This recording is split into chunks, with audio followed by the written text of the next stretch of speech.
ಎಲ್ರಿಗೂ ನಮಸ್ಕಾರ. ಇವತ್ತಿನ ಕ್ಲಾಸ್ ನಾವು DPSP ಅಂದರೆ directive principle of state policy.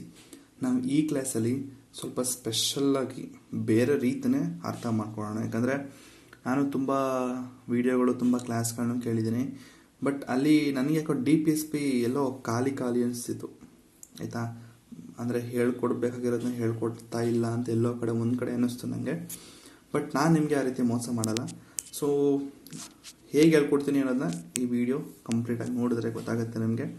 With examples ಎಲ್ಲ ಹೇಳ್ಕೊಡ್ತೀನಿ. ವಿತ್ ಎಕ್ಸಾಂಪಲ್ ಆಗಿ ಪ್ರತಿಯೊಂದು ಆರ್ಟಿಕಲ್ಗೂ ಎಕ್ಸಾಂಪಲ್ ಕೊಟ್ಟು ಹೇಳ್ಕೊಡ್ತೀನಿ. ಯಾಕಂದರೆ ಇದು one of the most important topic for mains ಮತ್ತು ಪ್ರಿಲಿಮ್ಸ್.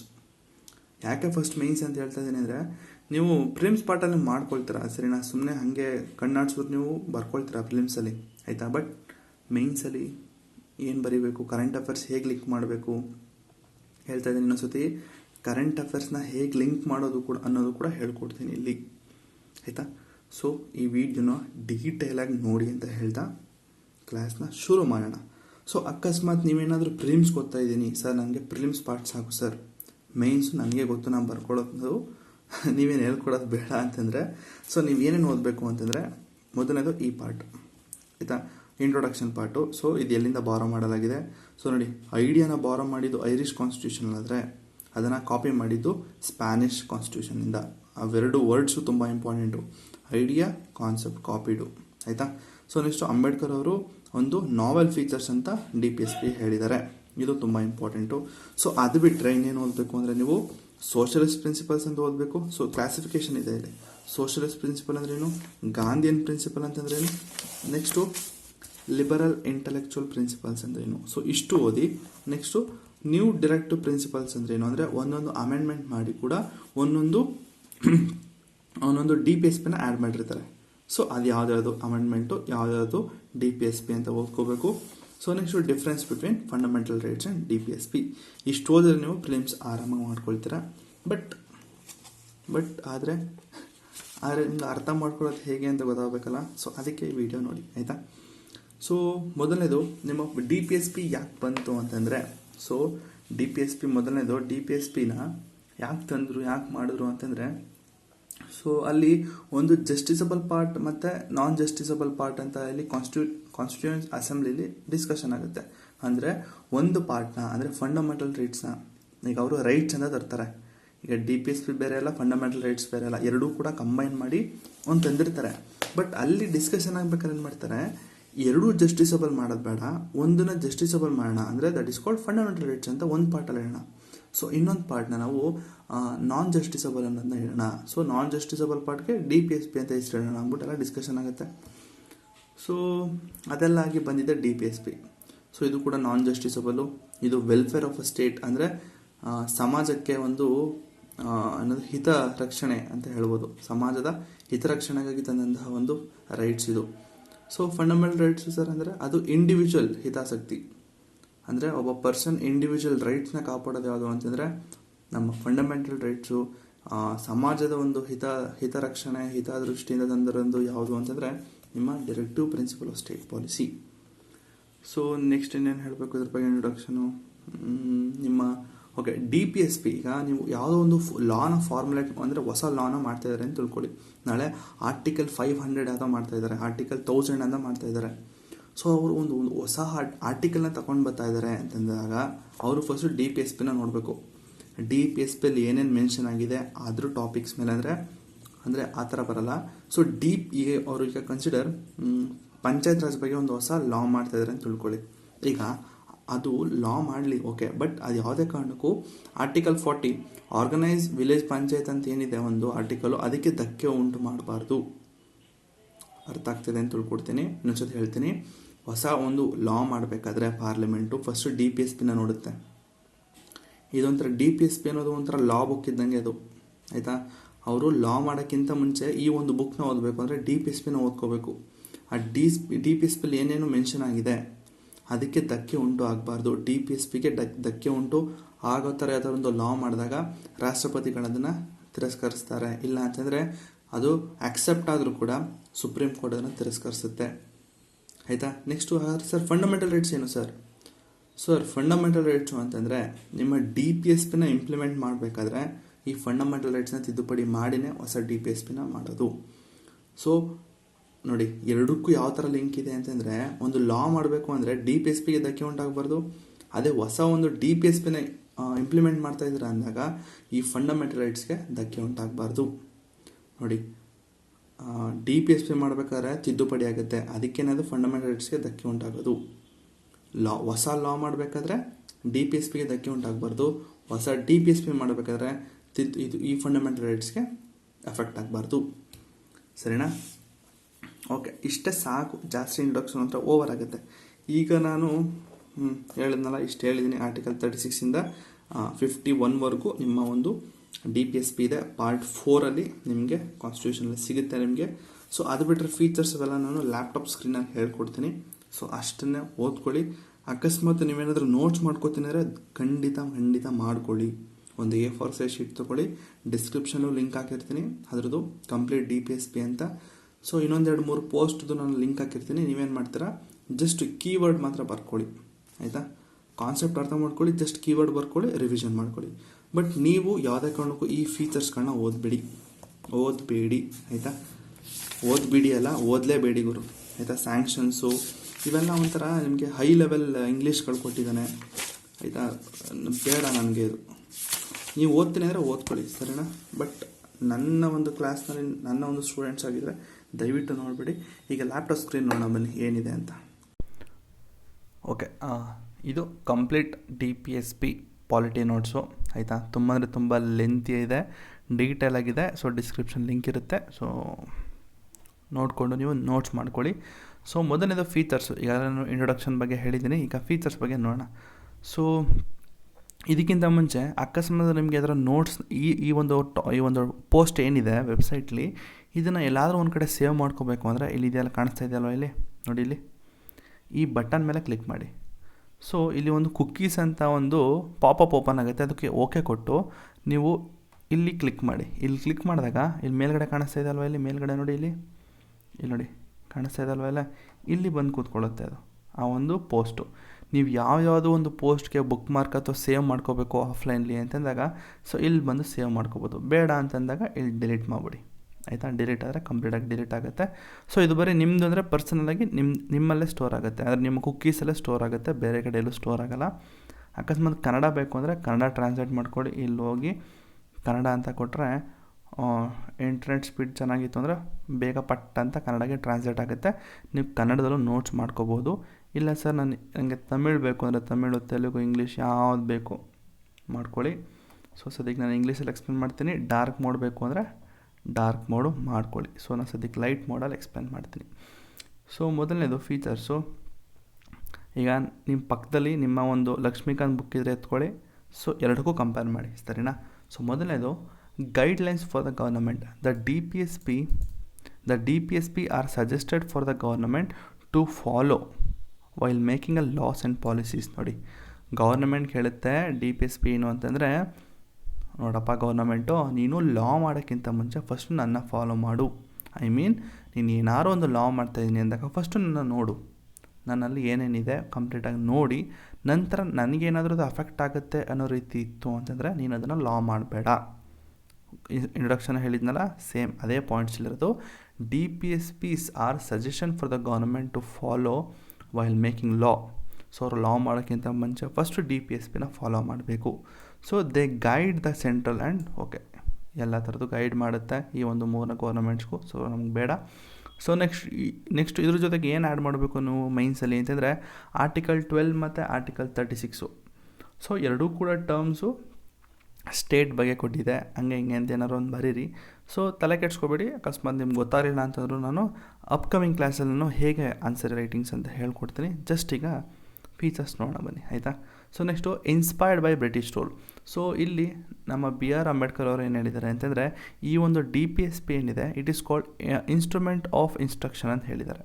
ಅಂದರೆ ಏನಿದು ಇನ್ಸ್ಟ್ರೂಮೆಂಟ್ ಆಫ್ ಇನ್ಸ್ಟ್ರಕ್ಷನ್ ಅಂತಂದರೆ ನೋಡಿ ಇಲ್ಲೇ ಇದೆ. So instrument of instruction was a set of guidelines provided to the governor generals and governors of the British India under Government of India Act. ನೋಡಿ ಇದು pre independence ಟೈಮಲ್ಲಿ ಈ ಒಂದು ಇದೊಂಥರ ಲಾ ಬುಕ್ ಥರ ಕೊಟ್ಟಿದ್ರಂತೆ. ಯಾರಿಗೆ? ಗವರ್ನರ್ಸ್ಗೆ ಮತ್ತು ಗವರ್ನರ್ ಜನರಲ್ಗೆ. ಸೊ ದಟ್ ಅವರು ಈ ಒಂದು ಲಾ ಬುಕ್ ಇಟ್ಕೊಂಡು ಅವರ ಒಂದು ಡ್ಯೂಟಿನ ಮಾಡಬೇಕಾಗ್ತದೆ. ನೋಡಿ ಅಲ್ಲೇ ಕೊಟ್ಟಿದ್ದಾರೆ. These instruction outline how they should exercise. Mark ಮಾಡ್ತೀನಿ ಇಲ್ಲಿ ನೋಡಿ. These instruction outline how they should exercise their powers and discharge their duties ensuring that the governance aligned within the policies priorities of the British Crown. ನೋಡಿ, instrument of instruction ಅನ್ನೋದು ಒಂಥರ ಲಾ book ಥರ. ಅಂದರೆ ಆ book ಪ್ರಕಾರನೇ ನೀನು ನಿನ್ನ ಒಂದು ಕೆಲಸನ ಮಾಡಬೇಕು, ನಿನ್ನ ಒಂದು ಪವರ್ನ ಡಿಸ್ಚಾರ್ಜ್ ಮಾಡಬೇಕು, ಡ್ಯೂಟಿನ ಮಾಡಬೇಕು ಅಂತ ಇತ್ತಂತೆ.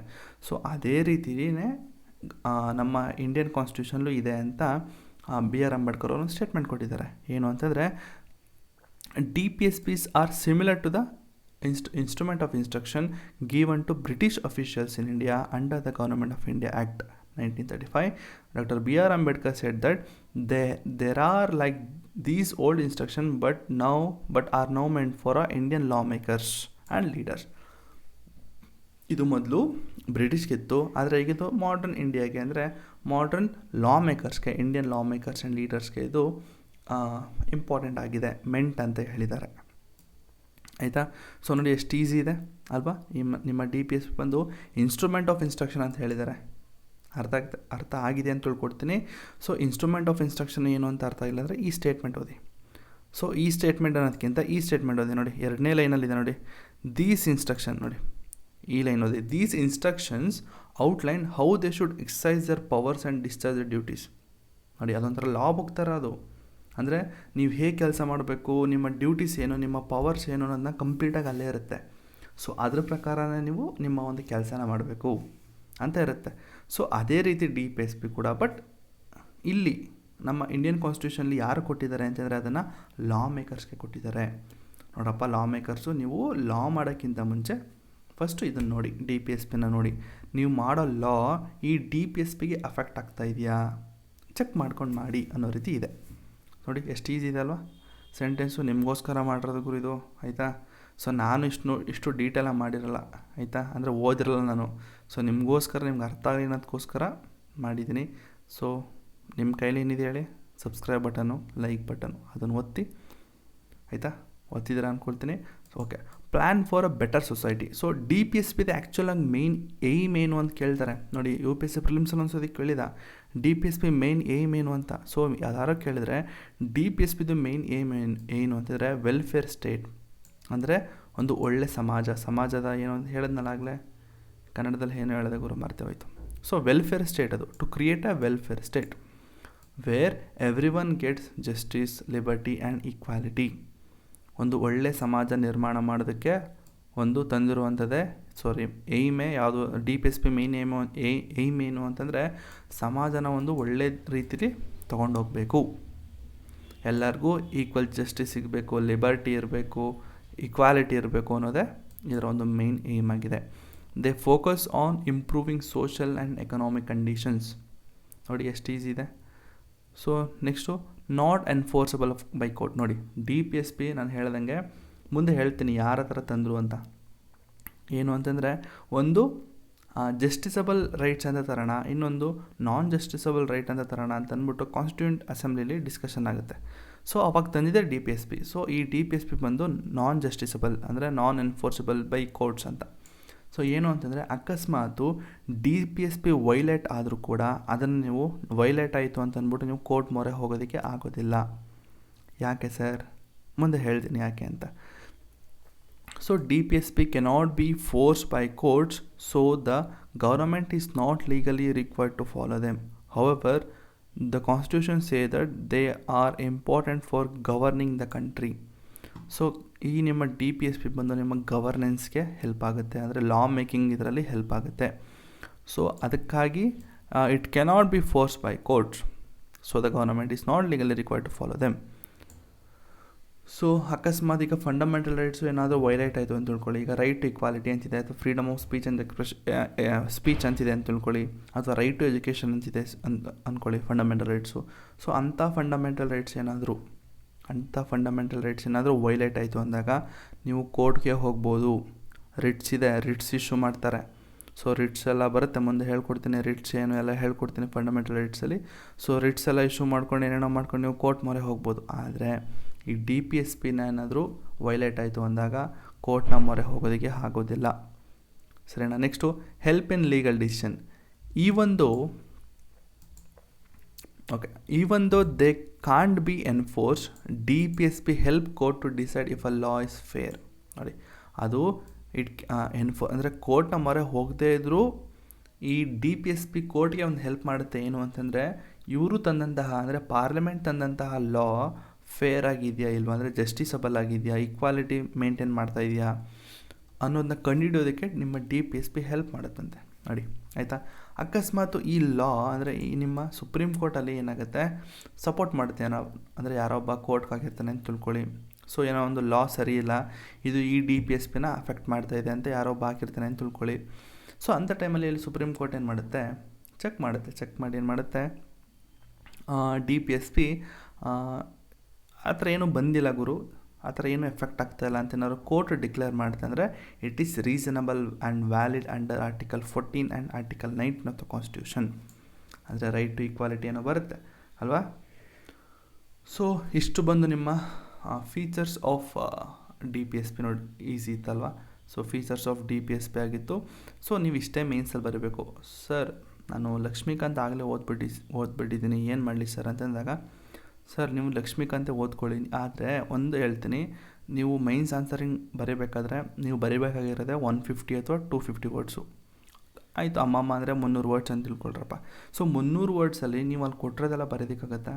ಸೊ ಅಲ್ಲಿ ನೀವೇನು ಮಾಡ್ತೀರಾ, ಗಟ್ ಮಾಡ್ತೀರಾ. ಸೊ ಗಟ್ ಮಾಡೋದಕ್ಕಿಂತ ಜಸ್ಟ್ ಅರ್ಥ ಮಾಡ್ಕೊಳ್ಳಿ.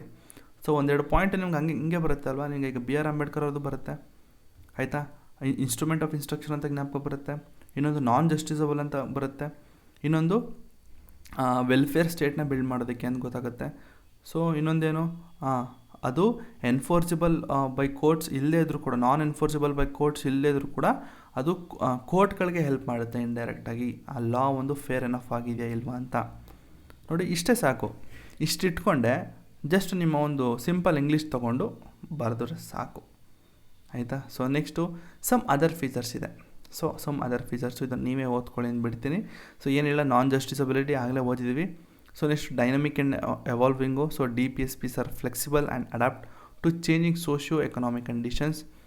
ಸೊ ನೋಡಿ ಎಲ್ಲ ಈಸಿ ಇದೆ. Welfare state, promotion of welfare state, socio economic objectives, balance between the rights and duties ಆಯಿತಾ, ಗುಡ್ ಗವರ್ನೆನ್ಸು. ಸೊ ಇದನ್ನೆಲ್ಲ ನೀವೇನು ಮಾಡಬೇಕು, ಮಿನಿಮಮ್ ಅಂದರೆ ಒಂದು 6 ಜ್ಞಾಪಕ ಇಟ್ಕೊಳ್ಳಿ. ಅಂದರೆ ಸ್ಟಾರ್ಟಿಂಗು ಈ 5 ಇದೆಯಲ್ಲ, ಈ ಸ್ಟಾರ್ಟಿಂಗ್ 5 ಏನಿದೆ ಇದು ನಿಮ್ಮ ಲಕ್ಷ್ಮೀಕಾಂತ್ ಬುಕ್ಕಲ್ಲಿರುವಂಥ ಒಂದು ಸಮ್ಮರಿ. ಸೊ ಇದ್ರ ಬೇಕಾದ್ರೆ ನೀವೇನಾದರೂ ಎಕ್ಸ್ಟ್ರಾ ಆ್ಯಡ್ ಮಾಡ್ತೀನಿ, ಎಕ್ಸ್ಟ್ರಾ ಆ್ಯಡ್ ಮಾಡ್ಕೊಳ್ಳಿ. ಸೊ ಸರ್ ಈ 5 ಸಾಕಾಗಲ್ಲ, ನಮಗೆ ಇನ್ನೂ ಎಕ್ಸ್ಟ್ರಾ ಬೇಕು ಅಂತಂದರೆ ಕೆಳಗಡೆ ಕೊಟ್ಟಿರ್ತೀನಿ, ಎಕ್ಸ್ಟ್ರಾ ಇನ್ನೊಂದೆರಡು ಸೇರಿಸ್ಕೊಳ್ಳಿ. ಒಂದು 5 ಅಥವಾ 6 ನೋಡ್ಕೊಳ್ಳಿ ಸಾಕು. ಫೀಚರ್ಸ್ ಆಫ್ DPSP ಸರಿನಾ. Okay, next classification of directive principle of state policy. ತುಂಬ ಇಂಪಾರ್ಟೆಂಟು, ಡೀಟೇಲಾಗಿ ಕೇಳಿಸ್ಕೊಳ್ಳಿ. ಸೊ ಸೋಷಲಿಸ್ಟ್ ಪ್ರಿನ್ಸಿಪಲ್ಸು, ಸೊ ಸಮಾಜವಾದಿ ಪ್ರಿನ್ಸಿಪಲ್ಸ್ ಆಫ್ DPSP ಅಂತ ಅನ್ಕೋತೀನಿ. ಕನ್ನಡದಲ್ಲಿ ಸಮಾಜವಾದಿ ಅಲ್ಲ, ಸೋಷಲಿಸ್ಟ್ ಅಂದರೆ okay. So below are the actual articles with elaborated easy explanation ಇದೆ. ಓಕೆ, ಸೊ ಮೊದಲನೇದು ಆರ್ಟಿಕಲ್ 38. ಸೊ ಆರ್ಟಿಕಲ್ 38ಅಲ್ಲಿ ಈಗ ನಿಮ್ಮ ಲಕ್ಷ್ಮೀಕಾಂತ್ ಇತ್ತು ಅಂತಂದರೆ ಸ್ಟೇಟ್ಮೆಂಟ್ ಹೇಳ್ತೀನಿ ಏನು ಅಂತ. ಸೋಷಲಿಸ್ಟ್ ಪ್ರಿನ್ಸಿಪಲ್ದು ಮೊದಲನೇ point, to promote the welfare of the people by securing a social order permeated by justice, social, economic and political, and to minimize inequalities in income status, facilities and opportunities. So ಏನು ಅರ್ಥ ಆಯಿತು? ಅರ್ಥ ಇಲ್ಲ. So article 38ದು actual statement ಇದೆ, the state shall strive to promote the welfare of the people by securing and protecting a social order permeated by justice, social, economic, political and minimize the inequality in income status, facilities. So ಏನೋ ಕೊಟ್ಟಿದ್ದಾನೆ. Explanation ಏನು ನೋಡೋಣ ಬನ್ನಿ. So explanation ಏನಿದೆ, the government must work to create a society where fairness exist in every area, social interaction, economic opportunities and political rights. ನೋಡಿ, so ಮೊದಲನೇದು ಏನಿದೆ ಇಲ್ಲಿ ಅಂತಂದರೆ ಏನು ಕೇಳಿದ್ದಾನೆ ಇಲ್ಲಿ, protecting the social order, securing and protecting the social orders ಅಂದರೆ ಯಾವುದಾದ್ರು ಅಂದರೆ social, economic and political. So ಅಂದರೆ government must create a society. Government ಯಾವ ರೀತಿ ಸೊಸೈಟಿನ ಕ್ರಿಯೇಟ್ ಮಾಡಬೇಕು ಅಂತಂದರೆ ಅದು ಈಕ್ವಾಲಿಟಿ ಇರಬೇಕು, ಎಕನಾಮಿಕ್ ಜಸ್ಟಿಸ್ ಇರಬೇಕು, ಪೊಲಿಟಿಕಲ್ ರೈಟ್ಸ್ ಇರಬೇಕು, ಸೋಷಿಯಲ್ ಇಂಟ್ರಾಕ್ಷನ್ ಎಲ್ಲ ಇರಬೇಕು. ಸೊ ಈ ಥರ ಒಂದು ಸೊಸೈಟಿನ ಕಟ್ಟಬೇಕು. ಇದು ಯಾರ ಒಂದು ಕರ್ತವ್ಯ ಅಂತಂದರೆ ಗೌರ್ಮೆಂಟ್ನ ಒಂದು ಕರ್ತವ್ಯ. So it focus on reducing the gap between A rich and poor. ನೋಡಿ, ಸೊ ಒಂದು ಸಮಾಜ ಅಂತಂದಾಗ ಅಲ್ಲೇನಾಗುತ್ತೆ, ಒಬ್ಬ ಶ್ರೀಮಂತನೂ ಇರ್ತಾನೆ, ಬಡವನೂ ಇರ್ತಾನೆ. ಬಟ್ ಗೌರ್ಮೆಂಟ್ ಕೆಲಸ ಏನು ಅಂತಂದರೆ ಇಬ್ಬರ ಮಧ್ಯೆ ಒಂದು ಬ್ಯಾಲೆನ್ಸ್ನ ಕ್ರಿಯೇಟ್ ಮಾಡಬೇಕು. ಅರ್ಥ ಆಗ್ತಾಯಿದೆಯಾ? ಈಗ ನೀನು ಬಡವ ಅಂತ ಅಂದ್ಬಿಟ್ಟು ಬಡವ ಅಂತಲೇ ಬಿಟ್ಬಿಡೋದಕ್ಕಾಗಲ್ಲ. ಅವನು ಹೆಂಗಾದ್ರೂ ಮಾಡಿ ಮೇಲೆ ಎದುಳಿಸ್ಬೇಕು. ಮೇಲೆ ಅವನ್ನ ಎದ್ದು ಎಲ್ಲ ಒಂದು ಸಮಾಜದ ಮುಂದೆ ಅವನು ಒಂದು ಎದ್ದು ನಿಂತ್ಕೋಬೇಕು ಅನ್ನೋ ರೀತಿ ಮಾಡಬೇಕು ಯಾವುದು ಗೌರ್ಮೆಂಟ್ ಅನ್ನೋದು ಈ ಒಂದು ಆರ್ಟಿಕಲ್ನ ಉದ್ದೇಶ, ಆಯಿತಾ? ಸೊ ಇದಕ್ಕೆ ಒಂದಷ್ಟು ಕರೆಂಟ್ ಅಫೇರ್ಸ್ ಏನು ಅಂತಂದರೆ, Pradhan Mantri Jan Dhan Yojana. This program helps to provide a financial inclusion by ensuring every citizen has a banking facilities. ನೋಡಿ, ಈಕ್ವಾಲಿಟಿ ತಂತು, ಆಯಿತಾ? ಪೊಲಿಟಿಕಲ್ ರೈಟ್ಸ್ ಬಂತು ಇಲ್ಲಿ, ಆಯಿತಾ? ಸೊ ಎಕನಾಮಿಕ್ ಅಪರ್ಚುನಿಟೀಸ್ ಕೂಡ ಬಂತು. ಜನ್ಧನ್ನು, ನೆಕ್ಸ್ಟು ಅಂತ್ಯೋದಯ ಅನ್ನ ಯೋಜನಾ. ಸೊ ಒಂದಷ್ಟು ನೋಡಿ ಅಲ್ವಾ, ನೆಕ್ಸ್ಟು ಆಸ್ಪಿರೇಷನ್ ಡಿಸ್ಟ್ರಿಕ್ಟ್ ಪ್ರೋಗ್ರಾಮ್ಸ್ಗಳು. ಸೊ ಅಲ್ಲೂ ಕೂಡ under developed district to improve education, health care, infrastructure, reducing regional inequalities. ನೋಡಿ, ಅದು ಬೇಡ ಬಿಡಿ. ಸೊ ಇದೊಂದು ಲಿಂಕ್ ಮಾಡಿ ಸಾಕು, ಪ್ರಧಾನಮಂತ್ರಿ ಜನ್ಧನ್ ಯೋಜನಾ, ಆಯಿತಾ? ಸೊ ಆರ್ಟಿಕಲ್ 38ಗೆ ಏನು ಹೇಳಿದೆ ಇನ್ನೊಂದ್ಸತಿ ಹೇಳ್ತೀನಿ. Welfare of the people, to promote a welfare of the people by securing and protecting a social order permeated by justice, social, economic, political, and to minimize inequality. Minimize inequality in income, status, facilities and opportunities. ಅಂದರೆ ಇಲ್ಲಿ ಯಾವುದೇ ಕಾರಣಕ್ಕೊಂದು ಸಮಾಜ ನಿರ್ಮಾಣ ಮಾಡಿ ಆ ಸಮಾಜದಲ್ಲಿ ಒಂದು ಫೇರ್ನೆಸ್ನ create ಮಾಡಿ. ಅಂದರೆ ಫೇರ್ನೆಸ್ ಅಂದರೆ ಏನು, ಬೆಳ್ಳಗಾಗೋದಲ್ಲ, ಆ ಥರ ಫೇರ್ನೆಸ್ ಅಲ್ಲ. ಸೊ ಫೇರ್ನೆಸ್ ಅಂತಂದರೆ ಎಲ್ಲರಿಗೂ ಈಕ್ವಲ್ ಆಗಿ ಟ್ರೀಟ್ ಮಾಡೋ ರೀತಿ ಒಂದು ಸಮಾಜ. ಅಲ್ಲಿ ಒಂದು ಗ್ಯಾಪ್ ಅಂದರೆ ಒಂದು ಸೊಸೈಟಿಲಿ ರಿಚ್ ಮತ್ತು ಪೂರ್ ಅಂತ ಒಂದು ಗ್ಯಾಪ್ ಇದ್ದೇ ಇರುತ್ತೆ. ಆದರೆ ನೀವು ಅದನ್ನು ಆ ಒಂದು ಗ್ಯಾಪ್ನ ಫಿಲ್ ಮಾಡೋ ರೀತಿ ಗೌರ್ಮೆಂಟು ಇರಬೇಕು ಅನ್ನೋದೇ ಈ ಒಂದು ಆರ್ಟಿಕಲ್ನ ಅರ್ಥ. ಸೊ ಇದ್ರ ಬಗ್ಗೆ ಜಾಸ್ತಿ ಇನ್ ಡೀಟೇಲ್ ಹೋಗೋ ಅವಶ್ಯಕತೆ ಇಲ್ಲ, ಇಷ್ಟು ಗೊತ್ತಿದ್ರೆ ಸಾಕು. ಅದ್ರ ಜೊತೆಗೆ ಲಿಂಕ್ ಪ್ರೋಗ್ರಾಮ್ಸ್ ಯಾವುದು ಅಂತಂದರೆ ಇದೆ, ಆಯಿತಾ? ಸೊ ನೆಕ್ಸ್ಟು ಆರ್ಟಿಕಲ್ 39 ನೋಡಿ ಎಷ್ಟು ದೊಡ್ಡದಿದೆ ಆರ್ಟಿಕಲ್ 39. ಸೊ ಏನಿದು article 39? The state shall direct it's policy towards securing adequate means of living of citizen. So ಇದು ನೀವು ನಿಮ್ಮ ಲಕ್ಷ್ಮೀಕಾಂತಲ್ಲಿದೆ, ಬಟ್ ನಾನು ನಿಮಗೆ ಅದನ್ನು ಅರ್ಥ ಏನು ಅಂತ ಹೇಳ್ಬಿಡ್ತೀನಿ. ಸೊ ಮೊದಲನೇದು ಏನು ಹೇಳಿದೆ? ಸೊ ಮೊದಲನೇದು livelihood of all citizen. So ಏನಿದು ಲೈವ್ಲಿಹುಡ್ ಫಾರ್ ಆಲ್ ಅಂತಂದರೆ, so everyone should have a fair chance to earn living and support their family. ನೋಡಿ, ಮೊದಲನೇದು ಏನು ಹೇಳುತ್ತೆ ಅಂತಂದರೆ, the right to adequate means of livelihood for all citizen ಅಂತಂದರೆ ಏನು? Everyone should have a fair chance to earn. ಅರ್ಥ ಆಗಿರುತ್ತೆ ಅಂದ್ಕೊಳ್ತೀನಿ, ಸ್ಟೇಟ್ಮೆಂಟ್ ಓದಿದ್ರೆ ಅರ್ಥ ಆಗುತ್ತೆ. ಎಲ್ರಿಗೂ ಕೂಡ ಒಂದು ಚಾನ್ಸ್ ಸಿಗಬೇಕು, ದುಡಿಯೋದಕ್ಕೆ ಚಾನ್ಸ್ ಸಿಗಬೇಕು, ಅವರವರ ಫ್ಯಾಮಿಲಿ ನೋಡ್ಕೊಳ್ಳೋದಕ್ಕೆ ಒಂದೊಂದು ಚಾನ್ಸ್ ಸಿಗಬೇಕು ಅನ್ನೋದು ಈ ಒಂದು ಮೊದಲನೇದು. ಸೊ ಏನಿದು ನೆಕ್ಸ್ಟ್ ಎರಡನೇದು? Fair resource distribution. ನೋಡಿ, ಇದು ತುಂಬ ಇಂಪಾರ್ಟೆಂಟು. ಇದು ನಾನು ಇಶ್ಯೂಸ್ ಆಫ್ DPSP ಅಥವಾ ಕ್ರಿಟಿಸಿಸಮ್ ಮಾಡಬೇಕಾದ್ರೂ ಕೂಡ ತುಂಬ ಕಡೆ ಹೇಳ್ತೀನಿ ಇದನ್ನು ನೆಕ್ಸ್ಟ್ ಅಪ್ಕಮಿಂಗ್ ಟಾಪಿಕ್ಸ್ಗಳಲ್ಲಿ. ಸೊ ಫೇರ್ ರಿಸೋರ್ಸ್ ಡಿಸ್ಟ್ರಿಬ್ಯೂಷನ್ ಅಂತಿದೆ. ಏನಿದು ಅಂತಂದರೆ, resources like lands, industries and wealth should be shared equitability. ಏನಿದು? ಈಕ್ವಿಟಬ್ಲಿ. ಸೊ ಈಕ್ವಿಟಿ ಏನಿದು ಗುರು ಸೆಂಟೆನ್ಸ್ ಆಯಿತು. ಸೊ ಈಕ್ವಲಿ ಅಂತ ತಿಳ್ಕೊಳ್ರಪ್ಪ, ಆಯಿತಾ? Resource like land, industries and wealth should be shared equally. Policy should B prevent wealth and power from being concentrated in the hands of fuse. ಏನಿದು sir? ಇಲ್ಲೇನು ನೀವೇನು ಹೇಳಿದ್ರಿ? Policy should B prevent wealth and power from being concentrated in the hands of a few. So concentrated in hands of a few ಅಂತಂದರೆ ಶ್ರೀಮಂತನ ಕಥೆ ಏನು sir?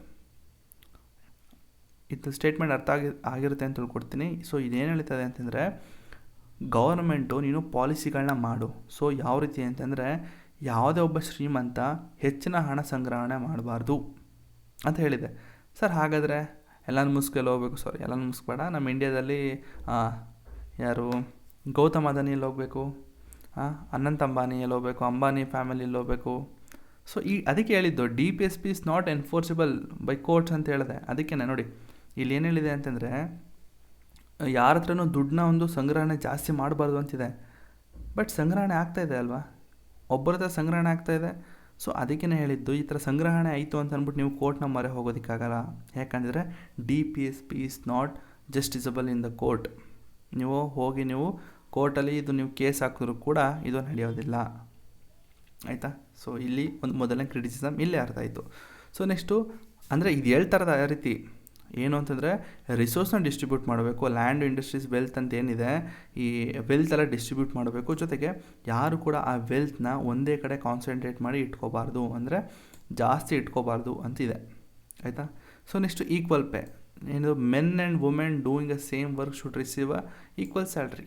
ನೋಡಿ, ಗಂಡಸರು ಮತ್ತು ಹೆಂಗಸರು ಒಂದೇ ಕೆಲಸ ಮಾಡ್ತಾಯಿರ್ತಾರೆ, ಆದರೆ ಕೆಲವೊಂದು ಸತಿ ಅಲ್ಲೂ ಕೂಡ ಡಿಸ್ಕ್ರಿಮಿನೇಷನ್ ಆಗುತ್ತೆ. ಗಂಡಸರಿಗೆ 1,000 ರೂಪಾಯಿ ಒಂದು ದಿನಗೂಲಿ ಸಿಗುತ್ತೆ, ಅದೇ ಹೆಂಗಸರಿಗೆ 500 ರೂಪಾಯಿ ಸಿಗುತ್ತೆ. ಸೊ ಆ ರೀತಿ ಮಾಡಬಾರ್ದು ಅಂತ ಇಲ್ಲಿ ಹೇಳಿದೆ, ಆಯಿತಾ. So next workers and child protection, ಅದು E ಮತ್ತು F ಅಂತಿದೆ. ಸೊ ನೆಕ್ಸ್ಟು ವರ್ಕರ್ಸ್ ನೋಡಿ, EF ಅಂತಂದರೆ ಇಲ್ಲಿದೆಯಲ್ಲ EF, ಸರಿನಾ, ಪ್ರೊಟೆಕ್ಷನ್ ಆಫ್ ವರ್ಕರ್ಸ್ ಇಲ್ಲಿದೆಯಲ್ಲ ಇದು, ಮತ್ತು F ಅಂದರೆ ಇದು, ಆಯಿತಾ, ಸರಿನಾ. So workers should be protected from unsafe working conditions and children should grow up in safe nurturing environment without being exploited for labour. ನೋಡಿ, ವರ್ಕರ್ಸು ಮತ್ತು ಅಂದರೆ ಇಲ್ಲಿ ಫೀಮೇಲ್ ವರ್ಕರ್ಸು ಮತ್ತು ಚೈಲ್ಡ್ ಪ್ರೊಟೆಕ್ಷನ್ ಅಂತ ಬರುತ್ತೆ. ಸೊ ಇಲ್ಲಿ ಫೀಮೇಲ್ ವರ್ಕರ್ಸು ಮತ್ತು ಚೈಲ್ಡ್ನ ನಾವು ಪ್ರೊಟೆಕ್ಟ್ ಮಾಡಬೇಕು, ಆಯಿತಾ.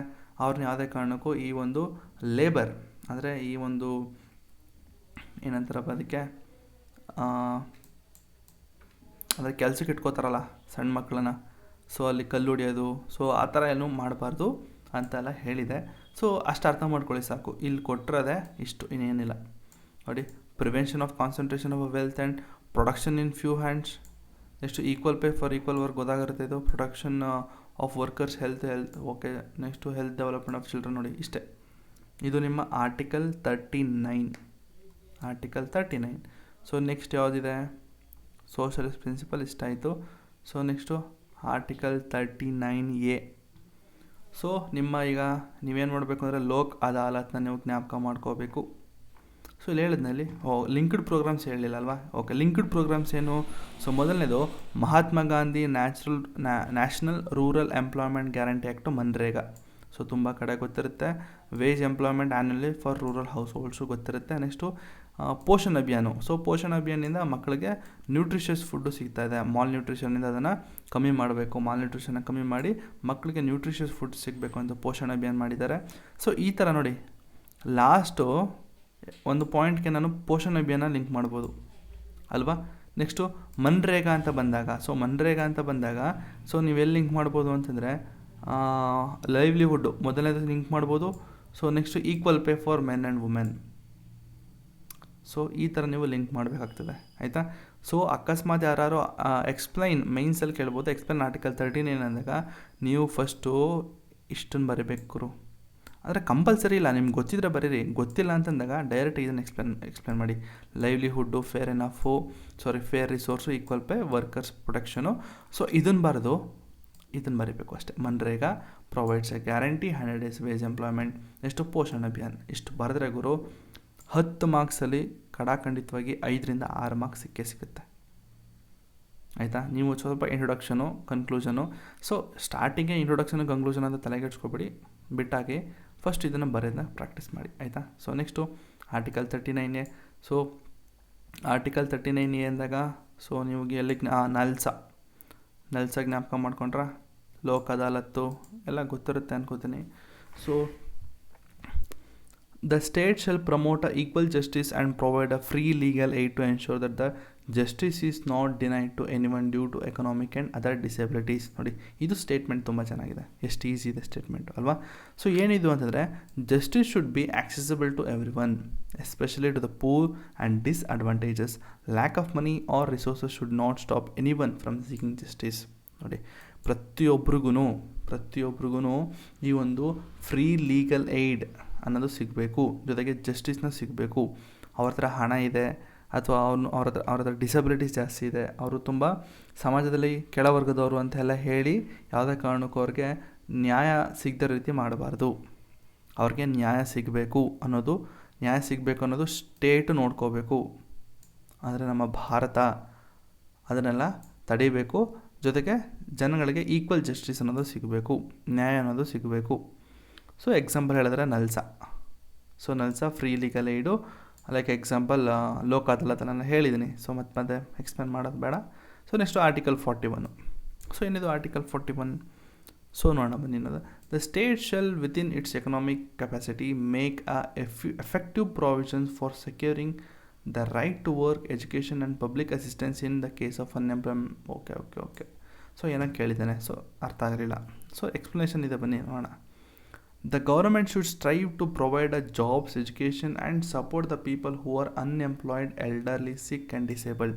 ಸೊ ಗೌರ್ಮೆಂಟು ಎನ್ಎಂಪ್ಲಾಯ್ಮೆಂಟು ಜಾಸ್ತಿ ಇತ್ತು ಅಂದರೆ ದೇಶದಲ್ಲಿ ಎಂಪ್ಲಾಯ್ಮೆಂಟ್ನ ಜನ್ರೇಟ್ ಮಾಡಬೇಕು. ಎಲ್ಡರ್ಲಿ, ಸಿಕ್ ಪೀಪಲ್, ಡಿಸೇಬಲ್ಡ್ ಯಾರಿದ್ರು ಕೂಡ ಅವ್ರಿಗೆ ಏನಾದರೂ ಅಂದರೆ ಎಜುಕೇಷನ್ ಸಪೋರ್ಟ್ ಮಾಡಬೇಕು ಅಂತಿದೆ ಅಷ್ಟೇ. ಎಜುಕೇಷನಲ್ಲಾಗಿರ್ಬೋದು ಅಥವಾ ಜಾಬ್ಸಿಂದಾಗಿರ್ಬೋದು. ಸೊ ಈ ಥರ ಈ ಒಂದು ವರ್ಗದ ಜನಕ್ಕೆ ಸಪೋರ್ಟ್ ಮಾಡಬೇಕು ಅನ್ನೋದು ಈ ಒಂದು ಆರ್ಟಿಕಲ್ನ ಉದ್ದೇಶ, ಆಯಿತಾ. ಸೊ ನೆಕ್ಸ್ಟು ಇದಕ್ಕೆ ಏನಾದರೂ ಲಿಂಕ್ ಏನಾದರೂ ಮಾಡಬೇಕು ಅಂತಂದರೆ ಆತ್ಮನಿರ್ಭರ್ ಭಾರತ್ ರೋಜ್ಗಾರ್ ಯೋಜನೆ ಅಂತಿದೆ. ಸೊ ಇದರಿಂದ ಏನಾಗುತ್ತೆ, ಈ ಒಂದು ಯೋಜನೆಯಿಂದ it provides an incentives to employers to create a new job opportunities. So next Samagra Shiksha ಅಭಿಯಾನ ಅಂತ. ಸೊ ಇದರಿಂದ ಕ್ವಾಲಿಟಿ ಎಜುಕೇಷನ್ ಇನ್ಕ್ರೀಸ್ ಮಾಡಿದೆ, ಎಜುಕೇಷನಲ್ಲೇ ಕ್ವಾಲಿಟಿ ಎಜುಕೇಷನ್ ಇನ್ಕ್ರೀಸ್ ಮಾಡಿದೆ. ಸೊ ಇಷ್ಟು ಗೊತ್ತಿದ್ರೆ ಸಾಕು, ಆಯಿತಾ. So next national social assistant program ಅಂತ.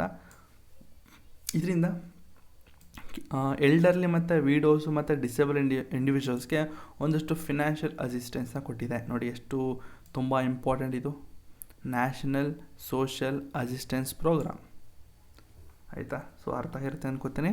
So next article 42. ಸೊ ಏನಿದು article 42? The state shall make provisions for securing just and humane condition of work and maternity relief. Okay. So ಏನಿದು maternity relief? ಈಗ consider ಯಾವುದೋ pregnant ವುಮೆನ್ನು. So ಆ pregnant women ಕೆಲಸ ಮಾಡ್ತಾ ಇರ್ತಾರೆ, ಬಟ್ ಕೆಲವೊಂದು ಸತಿ ಏನಾಗುತ್ತೆ, ರಜಾ ಕೊಡೋದಿಲ್ಲ. 6 ಮಂತ್ಸ್ ಆದರೂ ಕೂಡ ಅವ್ರಿಗೆ 6 ಮಂತ್ಸ್ ಆದಾಗ ಅವ್ರು ಕಂಪ್ಲೀಟ್ ರೆಸ್ಟಲ್ಲಿ ಇರಬೇಕಾಗ್ತದೆ. ಸೊ ಅಂಥ ಟೈಮಲ್ಲಿ ಏನಾಗುತ್ತೆ, ರಜಾ ಕೊಡೋದಿಲ್ಲ. ಸೊ ಅಂಥವ್ರ ಬಗ್ಗೆ ಕೊಟ್ಟಿರೋದಿದು. ಸೊ ಸೊ ಓಕೆ, ಏನಿದು ಅಂತಂದರೆ the working condition should be safe and fair. Workers should not be exploited and or forced to work under inhuman condition. ಯಾವುದೇ ಕಾರಣಕ್ಕೂ ವರ್ಕರ್ಸ್ನ ದನಗಳ ಥರ ಟ್ರೀಟ್ ಮಾಡಬಾರ್ದು, ಆಯಿತಾ. ಸೊ ಆ ರೀತಿ ಇಂಡೈರೆಕ್ಟಾಗಿ ಹೇಳ್ತಾ ಇದೆ, ವರ್ಕರ್ಸ್ನ ವರ್ಕರ್ ಥರ ಟ್ರೀಟ್ ಮಾಡಿ, ಮನುಷ್ಯರಾಗಿ ಟ್ರೀಟ್ ಮಾಡಿ, ಮನುಷ್ಯತ್ವವನ್ನು ಬೆಳೆಸ್ಕೊಳ್ಳಿ. ಯಾವುದೇ ಕಾರಣಕ್ಕೂ ಕಾಡು ಪ್ರಾಣಿ ಥರ ನಡೆಸ್ಕೋಬೇಡಿ. ಮೆಟರ್ನಿಟಿ ರಿಲೀಫ್ಸನ್ನು ಕೊಡಿ. ವುಮೆನ್ಸ್ಗೆ ಅಕಸ್ಮಾತ್ ಪ್ರೆಗ್ನೆಂಟ್ ವುಮೆನ್ ಆಗಿತ್ತು ಅಂತಂದರೆ ಅವ್ರಿಗೆ ಮೆಟರ್ನಿಟಿ ರಿಲೀಫ್ ಅಂತ ಒಂದಷ್ಟು ದಿನ ರಜಾವನ್ನು ಕೊಡಿ. ಯಾಕಂದರೆ ಅವರ ಹೆಲ್ತು ಇಲ್ಲಿ ತುಂಬ ಮುಖ್ಯ ಆಗಿರುತ್ತೆ. ಯಾವುದಾದ್ರೂ ಒಂದು ಪ್ರೋಗ್ರಾಮ್ಸ್ ಇತ್ತು ಅಂತಂದರೆ ನೋಡಿ, ಪ್ರೋಗ್ರಾಮ್ಸ್ ಇದೆ ನೋಡಿ, ಮೆಟರ್ನಿಟಿ ಬೆನಿಫಿಟ್ ಆ್ಯಕ್ಟ್ 2017. ಇದರಿಂದ increases paid maternity leave from 12 to 20 weeks for working women. Okay. So next article 43. So link ಮಾಡೋದು ಹೇಗೆ ಗೊತ್ತಾಯ್ತಲ್ವಾ? ಅಕಸ್ಮಾತ್ ನಿಮ್ಗೆ ಏನಾದರೂ ಈ ಆರ್ಟಿಕಲ್ 42 ಬಗ್ಗೆ ಏನಾದ್ರು ಕೇಳ್ತಾರೆ ಅಥವಾ ಮೆಟರ್ನಿಟಿ ರಿಲೀಫ್ ಬಗ್ಗೆ ಕೇಳಿದ್ರು ಅಂದ ಕೂಡ ನೀವು ಎಕ್ಸ್ಪ್ಲನೇಷನ್ ಬರೆದು ಲಿಂಕ್ಡ್ ಪ್ರೋಗ್ರಾಮ್ಸಿಂದ ಬರಿಬೇಡಿ, ಜಸ್ಟ್ ಪ್ಯಾರಾಗ್ರಾಫಲ್ಲೇ ಇದನ್ನು ಲಿಂಕ್ ಮಾಡಿ ಅಷ್ಟೇ. ಅದರ ಒಂದು ಬರೆದ್ರೂ ಸಾಕು ಗುರು, ಆಯಿತಾ. Next article 43. ಸೊ ಆರ್ಟಿಕಲ್ 43 ಏನು ಹೇಳುತ್ತೆ? The state shall endeavour to secure by suitable legislation or economic organization a living wage, decent standard of life and full enjoyment of leisure and social and cultural opportunity of all workers. ಅರ್ಥ ಆಗಿಲ್ಲ sir, ಆಯಿತಾ. ಏನಿದು ಅರ್ಥನೇ ಆಗಲಿಲ್ಲ, explanation ನೋಡಿ. The worker should earn enough to live a decent life with access to basic necessities like house, food, health care. ನೋಡಿ ಎಲ್ಲೂ ಕೂಡ ವರ್ಕರ್ಸ್ಗೆ ಅಂದರೆ ಜನಗಳಿಗೆ ಹೇಳ್ತಾ ಇದ್ದಾರೆ, ನೋಡಪ್ಪ ಜನಗಳೇ, ಕೆಲಸ ಮಾಡಿ ನೀವೊಂದು ಡೀಸೆಂಟ್ ಲೈಫ್ನ ಲೀಡ್ ಮಾಡೋದಕ್ಕೆ ಎಷ್ಟು ಬೇಕೋ ಅಷ್ಟು ಹಣವನ್ನು ನೀವು ಸಂಪಾದನೆ ಮಾಡಿ. ಬೇಸಿಕ್ ನೆಸೆಸಿಟಿ ಅಂದರೆ ಫುಡ್ಡು, ಹೆಲ್ತ್ ಕೇರು, ಹೌಸಿಂಗು, ಇಷ್ಟಕ್ಕೆ ಎಷ್ಟು ಬೇಕೋ ಅಷ್ಟನ್ನು ದುಡ್ಡನ್ನು ಮಾಡಿ ಅಂತೆಲ್ಲ ಹೇಳಿದೆ. ಸೊ ಅದಕ್ಕೆ ಲಿಂಕ್ಡ್ ಪ್ರೋಗ್ರಾಮ್ಸ್ ಏನು ಅಂತಂದರೆ ಮಿನಿಮಮ್ ವೇಜ್ ಆ್ಯಕ್ಟು, ಎಷ್ಟು PM ಶ್ರಮಯೋಗಿ ಮಾನ್ಧನ್ ಯೋಜನೆ ಅಂತ, ಆಯಿತಾ. So pension scheme for unorganised sectors working to ensure financial security post retirement. So ಈ ಥರ ಒಂದಷ್ಟು ಸ್ಕೀಮ್ಗಳನ್ನ ಆರ್ಟಿಕಲ್ 43ಗೆ ಲಿಂಕ್ ಮಾಡಿದ್ದಾರೆ. So next article 43A. So ನಿಮ್ಮ ಲಕ್ಷ್ಮೀಕಾಂತಲ್ಲಿ ಆರ್ಟಿಕಲ್ 43 ಏನು ಹೇಳಿದೆ? To take steps to secure the participation of workers in management of industries, ಅಲ್ವಾ. ಮ್ಯಾನೇಜ್ಮೆಂಟ್ ಆಫ್ ಇಂಡಸ್ಟ್ರೀಸ್ ಅಂತಿದೆ. ಸೊ ಏನಿದೆ ಎಕ್ಸ್ಪ್ಲನೇಷನ್ ನೋಡೋಣ. Worker should have a voice in management of industries where they work. This builds a sense of ownership and encourage cooperate decision making. So ಇಲ್ಲೇನಾಗುತ್ತೆ ಅಂದರೆ ಈಗ ಒಂದು company ಅಂತ ತಿಳ್ಕೊಳ್ಳಿ, ಅದು ಇಂಡಸ್ಟ್ರೀಸ್ ಅಂತ ತಿಳ್ಕೊಳ್ಳಿ. ಸೊ ಇಂಡಸ್ಟ್ರೀಸ್ ಅಂದಾಗ ಆ ಕಂಪ್ಲೀಟ್ ವರ್ಕರ್ಸ್ನ ಒಂದು ಮಾತನ್ನ ಕೇಳೋ ರೀತಿ ಇರಬೇಕು. ಸರ್ ಅರ್ಥ ಆಗಿಲ್ಲ ಸರ್, ಇನ್ನೊಂದು ಸತಿ ಹೇಳಿ, ಬೇರೆ ಥರ ಹೇಳಿ.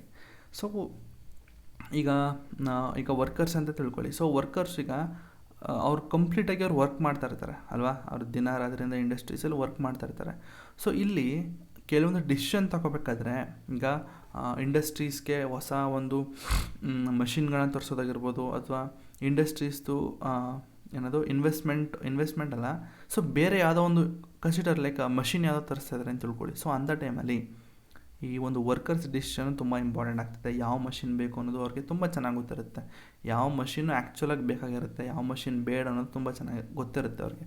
ಸೊ ಅಂಥವ್ರನ್ನ ಕೇಳಿ, ಅಂಥವರ ಒಂದು ಡಿಸಿಷನ್ನ ಕೇಳಿ. ಸೊ ಅಂಥ ಅವರ ಒಂದು ಡಿಸಿಷನ್ನ ತಗೊಂಡು ನೀವು ನೆಕ್ಸ್ಟು ಅಂದರೆ ಇಂಡಸ್ಟ್ರೀಸು ಬೇರೆ ಡಿಸಿಷನ್ನ ತಗೊಳ್ಳಿ ಅನ್ನೋದು ಈ ಒಂದು ಆರ್ಟಿಕಲ್ನ ಒಂದು ಉದ್ದೇಶ. The worker should voice and management. ನೋಡಿ, ಪ್ರತಿಯೊಂದಲ್ಲೂ ಇದರಲ್ಲೂ ಕೂಡ ಒಂದು ಸಂಘ ಅಂತ ಮಾಡ್ಕೋತಾರೆ ಅಲ್ವಾ, ಅಂದರೆ ಒಂದು ಏನದು ಕೋಆಪರೇಟಿವ್ ಸೊಸೈಟೀಸ್ ಅಂತ ಹೇಳ್ತಾರೆ ಅದಕ್ಕೆ. ಸೊ ಕಾರ್ಪೊರೇಟ್ಸ್ ಅಲ್ಲ. ಸೊ ಏನು ಹೇಳ್ತಾರೆ, ಒಂದೊಂದು ಇಂಡಸ್ಟ್ರೀಸಲ್ಲಿ ಒಂದು ಗುಂಪು ಥರ ಮಾಡಿಕೊಂಡು ಅವರು ಒಬ್ಬನ ಲೀಡರಾಗಿ ಮಾಡಿ, ಆ ಲೀಡರ್ ಕೈಲಿ ಆ ಕಂಪ್ಲೀಟ್ ಡಿಸಿಷನ್ ಅಂದರೆ ಡಿಸ್ಕಷನ್ ಎಲ್ಲ ಅವನು ಕೂಡ ಒಂಥರ ಏನಂತಾರೆ ಸಿ ಒ ಅಂದರೆ ಆ ಒಂದು ಗುಂಪಿಗೆ ಸಿ ಒ ಥರ ಆಗಿರ್ತಾನೆ. ಸೊ ಆ ರೀತಿ. ಸೊ ಇದ್ರ ಬಗ್ಗೆ ವರ್ಕರ್ಸ್ ಪಾರ್ಟಿಸಿಪೇಷನ್ ಮ್ಯಾನೇಜ್ಮೆಂಟ್ ಸ್ಕೀಮ್ ಅಂತ ಏನೋ ಕೊಟ್ಟಿದ್ದಾರೆ. ಸೊ ನಮ್ಗೆ ಅಷ್ಟಿದು ಇಂಪಾರ್ಟೆಂಟ್ ಅಲ್ಲ. ಬಟ್ ನೆಕ್ಸ್ಟ್ ಯಾವುದಿದೆ ಅಂದರೆ ಆರ್ಟಿಕಲ್ 47. ಸೊ ಆರ್ಟಿಕಲ್ 47 ಏನು ಹೇಳುತ್ತೆ ಅಂದರೆ, the state shall regard the raising of level of nutrition and standard living of the people and improvement of public health as among its primary duties. So ಇದೇನು ಹೇಳುತ್ತೆ ಅಂತಂದರೆ, the government should focus on improving the public health. So ಇಷ್ಟೇ. ಇದೇನು ಹೇಳುತ್ತೆ ಅಂತಂದರೆ, government ಏನು ಮಾಡಬೇಕು, public health ಮೇಲೆ ಜಾಸ್ತಿ ನಿಗಾ ವಹಿಸಬೇಕು. ಎಲ್ಲ ಜನಕ್ಕೂ ಕೂಡ ಒಂದು ಬೆಟರ್ ಕ್ವಾಲಿಟಿ ಫುಡ್ ಸಿಗಬೇಕು, ನ್ಯೂಟ್ರಿಷಸ್ ಫುಡ್ ಸಿಗಬೇಕು. ಮಾಲ್ ನ್ಯೂಟ್ರಿಷನಿಂದ ಹೊರಗಡೆ ಬರಬೇಕು. ಮಾಲ್ ನ್ಯೂಟ್ರಿಷನ್ನ ನಮ್ಮ ಒಂದು ಸೊಸೈಟಿಯಿಂದ ಕಮ್ಮಿ ಮಾಡಬೇಕು ಅನ್ನೋದು ಕಂಪ್ಲೀಟಾಗಿ ಒಂದು ಸ್ಟೇಟ್ ಅನ್ನೋದಕ್ಕಿಂತ ಕಂಟ್ರಿಯ ಒಂದು ನಮ್ಮ ಇಂಡಿಯಾದ ಒಂದು ಕರ್ತವ್ಯ ಅಂತ ಹೇಳಿದೆ. ಸೊ ಅದಕ್ಕೆ ಒಂದು ಲಿಂಕ್ ಪ್ರೋಗ್ರಾಮ್ ಏನು ಅಂತಂದರೆ, ಆಯುಷ್ಮಾನ್ ಭಾರತ್ ಪ್ರಧಾನ ಮಂತ್ರಿ ಆರೋಗ್ಯ ಯೋಜನಾ. ಎಷ್ಟು ಮಿಡ್ ಡೇ ಮೀಲ್ ಅಂತ ಕೊಡ್ತಾರೆ ನೋಡಿ. ಇಲ್ಲೂ ಕೂಡ ಸ್ಕೂಲ್ ಚಿಲ್ಡ್ರನ್ಸ್ಗೆ ಫ್ರೀ ಮೀಲ್ಸ್ನ ಕೊಟ್ಟಿದ್ದಾರೆ. ನೆಕ್ಸ್ಟ್ ನ್ಯಾಷನಲ್ ಹೆಲ್ತ್ ಮಿಷನ್ಗಳಿದ್ದಾವೆ. ಸೊ ಇಷ್ಟು ಬಂದು ನಿಮ್ಮ ಒಂದು ಸೋಷಲಿಸ್ಟ್ ಪ್ರಿನ್ಸಿಪಲ್ಸ್. ಸೊ ಹೇಗಿದೆ, ಚೆನ್ನಾಗಿದೆ ಅಲ್ವಾ ಇದು? ಸೊ ಈ ಥರ ನೀವು ಒಂದಷ್ಟು ಲಿಂಕ್ ಮಾಡಬೇಕು. ಸೊ ನೀವೇನು ಮಾಡಬೇಕು ಅಂತಂದರೆ, ಆರ್ಟಿಕಲ್ 47 ಬರೀತೀರಿ A4 ಸೈಜ್ ಶೀಟಲ್ಲಿ ಬರೆದು ಜಸ್ಟು ಕೀವರ್ಡ್ಸ್ಗಳನ್ನ ಬರ್ಕೊಳ್ಳಿ. ನೋಡಿ, the government, focus public health, reduce ಮಾಲ್ ನ್ಯೂಟ್ರಿಷನ್ನು, ಆಯಿತಾ? ಸೊ ಇಷ್ಟನ್ನು ಬರ್ಕೊಂಡು ನೆಕ್ಸ್ಟ್ ಕೆಳಗಡೆ ಆಯುಷ್ಮಾನ್ ಭಾರತ್ ಪ್ರಧಾನ ಮಂತ್ರಿ ಜನ ಆರೋಗ್ಯ ಯೋಜನಾ, ಮಿಡ್ ಡೇ ಮೀಲ್ ಸ್ಕೀಮ್, ಇಷ್ಟು ಬರ್ಕೊಂಡ್ರೆ ಸಾಕು. ಸೊ ಈ ರೀತಿ ಒಂದೊಂದು ಶೀಟಲ್ಲಿ ಸೋಷಲಿಸ್ಟ್ ಪ್ರಿನ್ಸಿಪಲ್ಲು ಒಂದೊಂದು ಆರ್ಟಿಕಲ್ ಬರ್ಕೊಳ್ಳಿ. ಮೇನ್ ಕೀವರ್ಡ್ ಬರ್ಕೊಳ್ಳಿ ಸಾಕು. ಯಾವುದೇ ಕಾರಣಕ್ಕೂ ನೀವು ಡೀಟೇಲಾಗಿ ನೋಡಿ ಎಕ್ಸ್ಪ್ಲನೇಷನ್ ಅಂತ ಹಾಕ್ಕೊಂಡು worker should have the voice in management, so ಇದೆಲ್ಲ ಬೇಡ. ಜಸ್ಟು ಕಾನ್ಸೆಪ್ಟ್ ಅರ್ಥ ಮಾಡ್ಕೊಳ್ಳಿ, ಕೀವರ್ಡ್ಸ್ ಮಾತ್ರ ಬರ್ಕೊಳ್ಳಿ ಸಾಕು, ಆಯಿತಾ? ಸೊ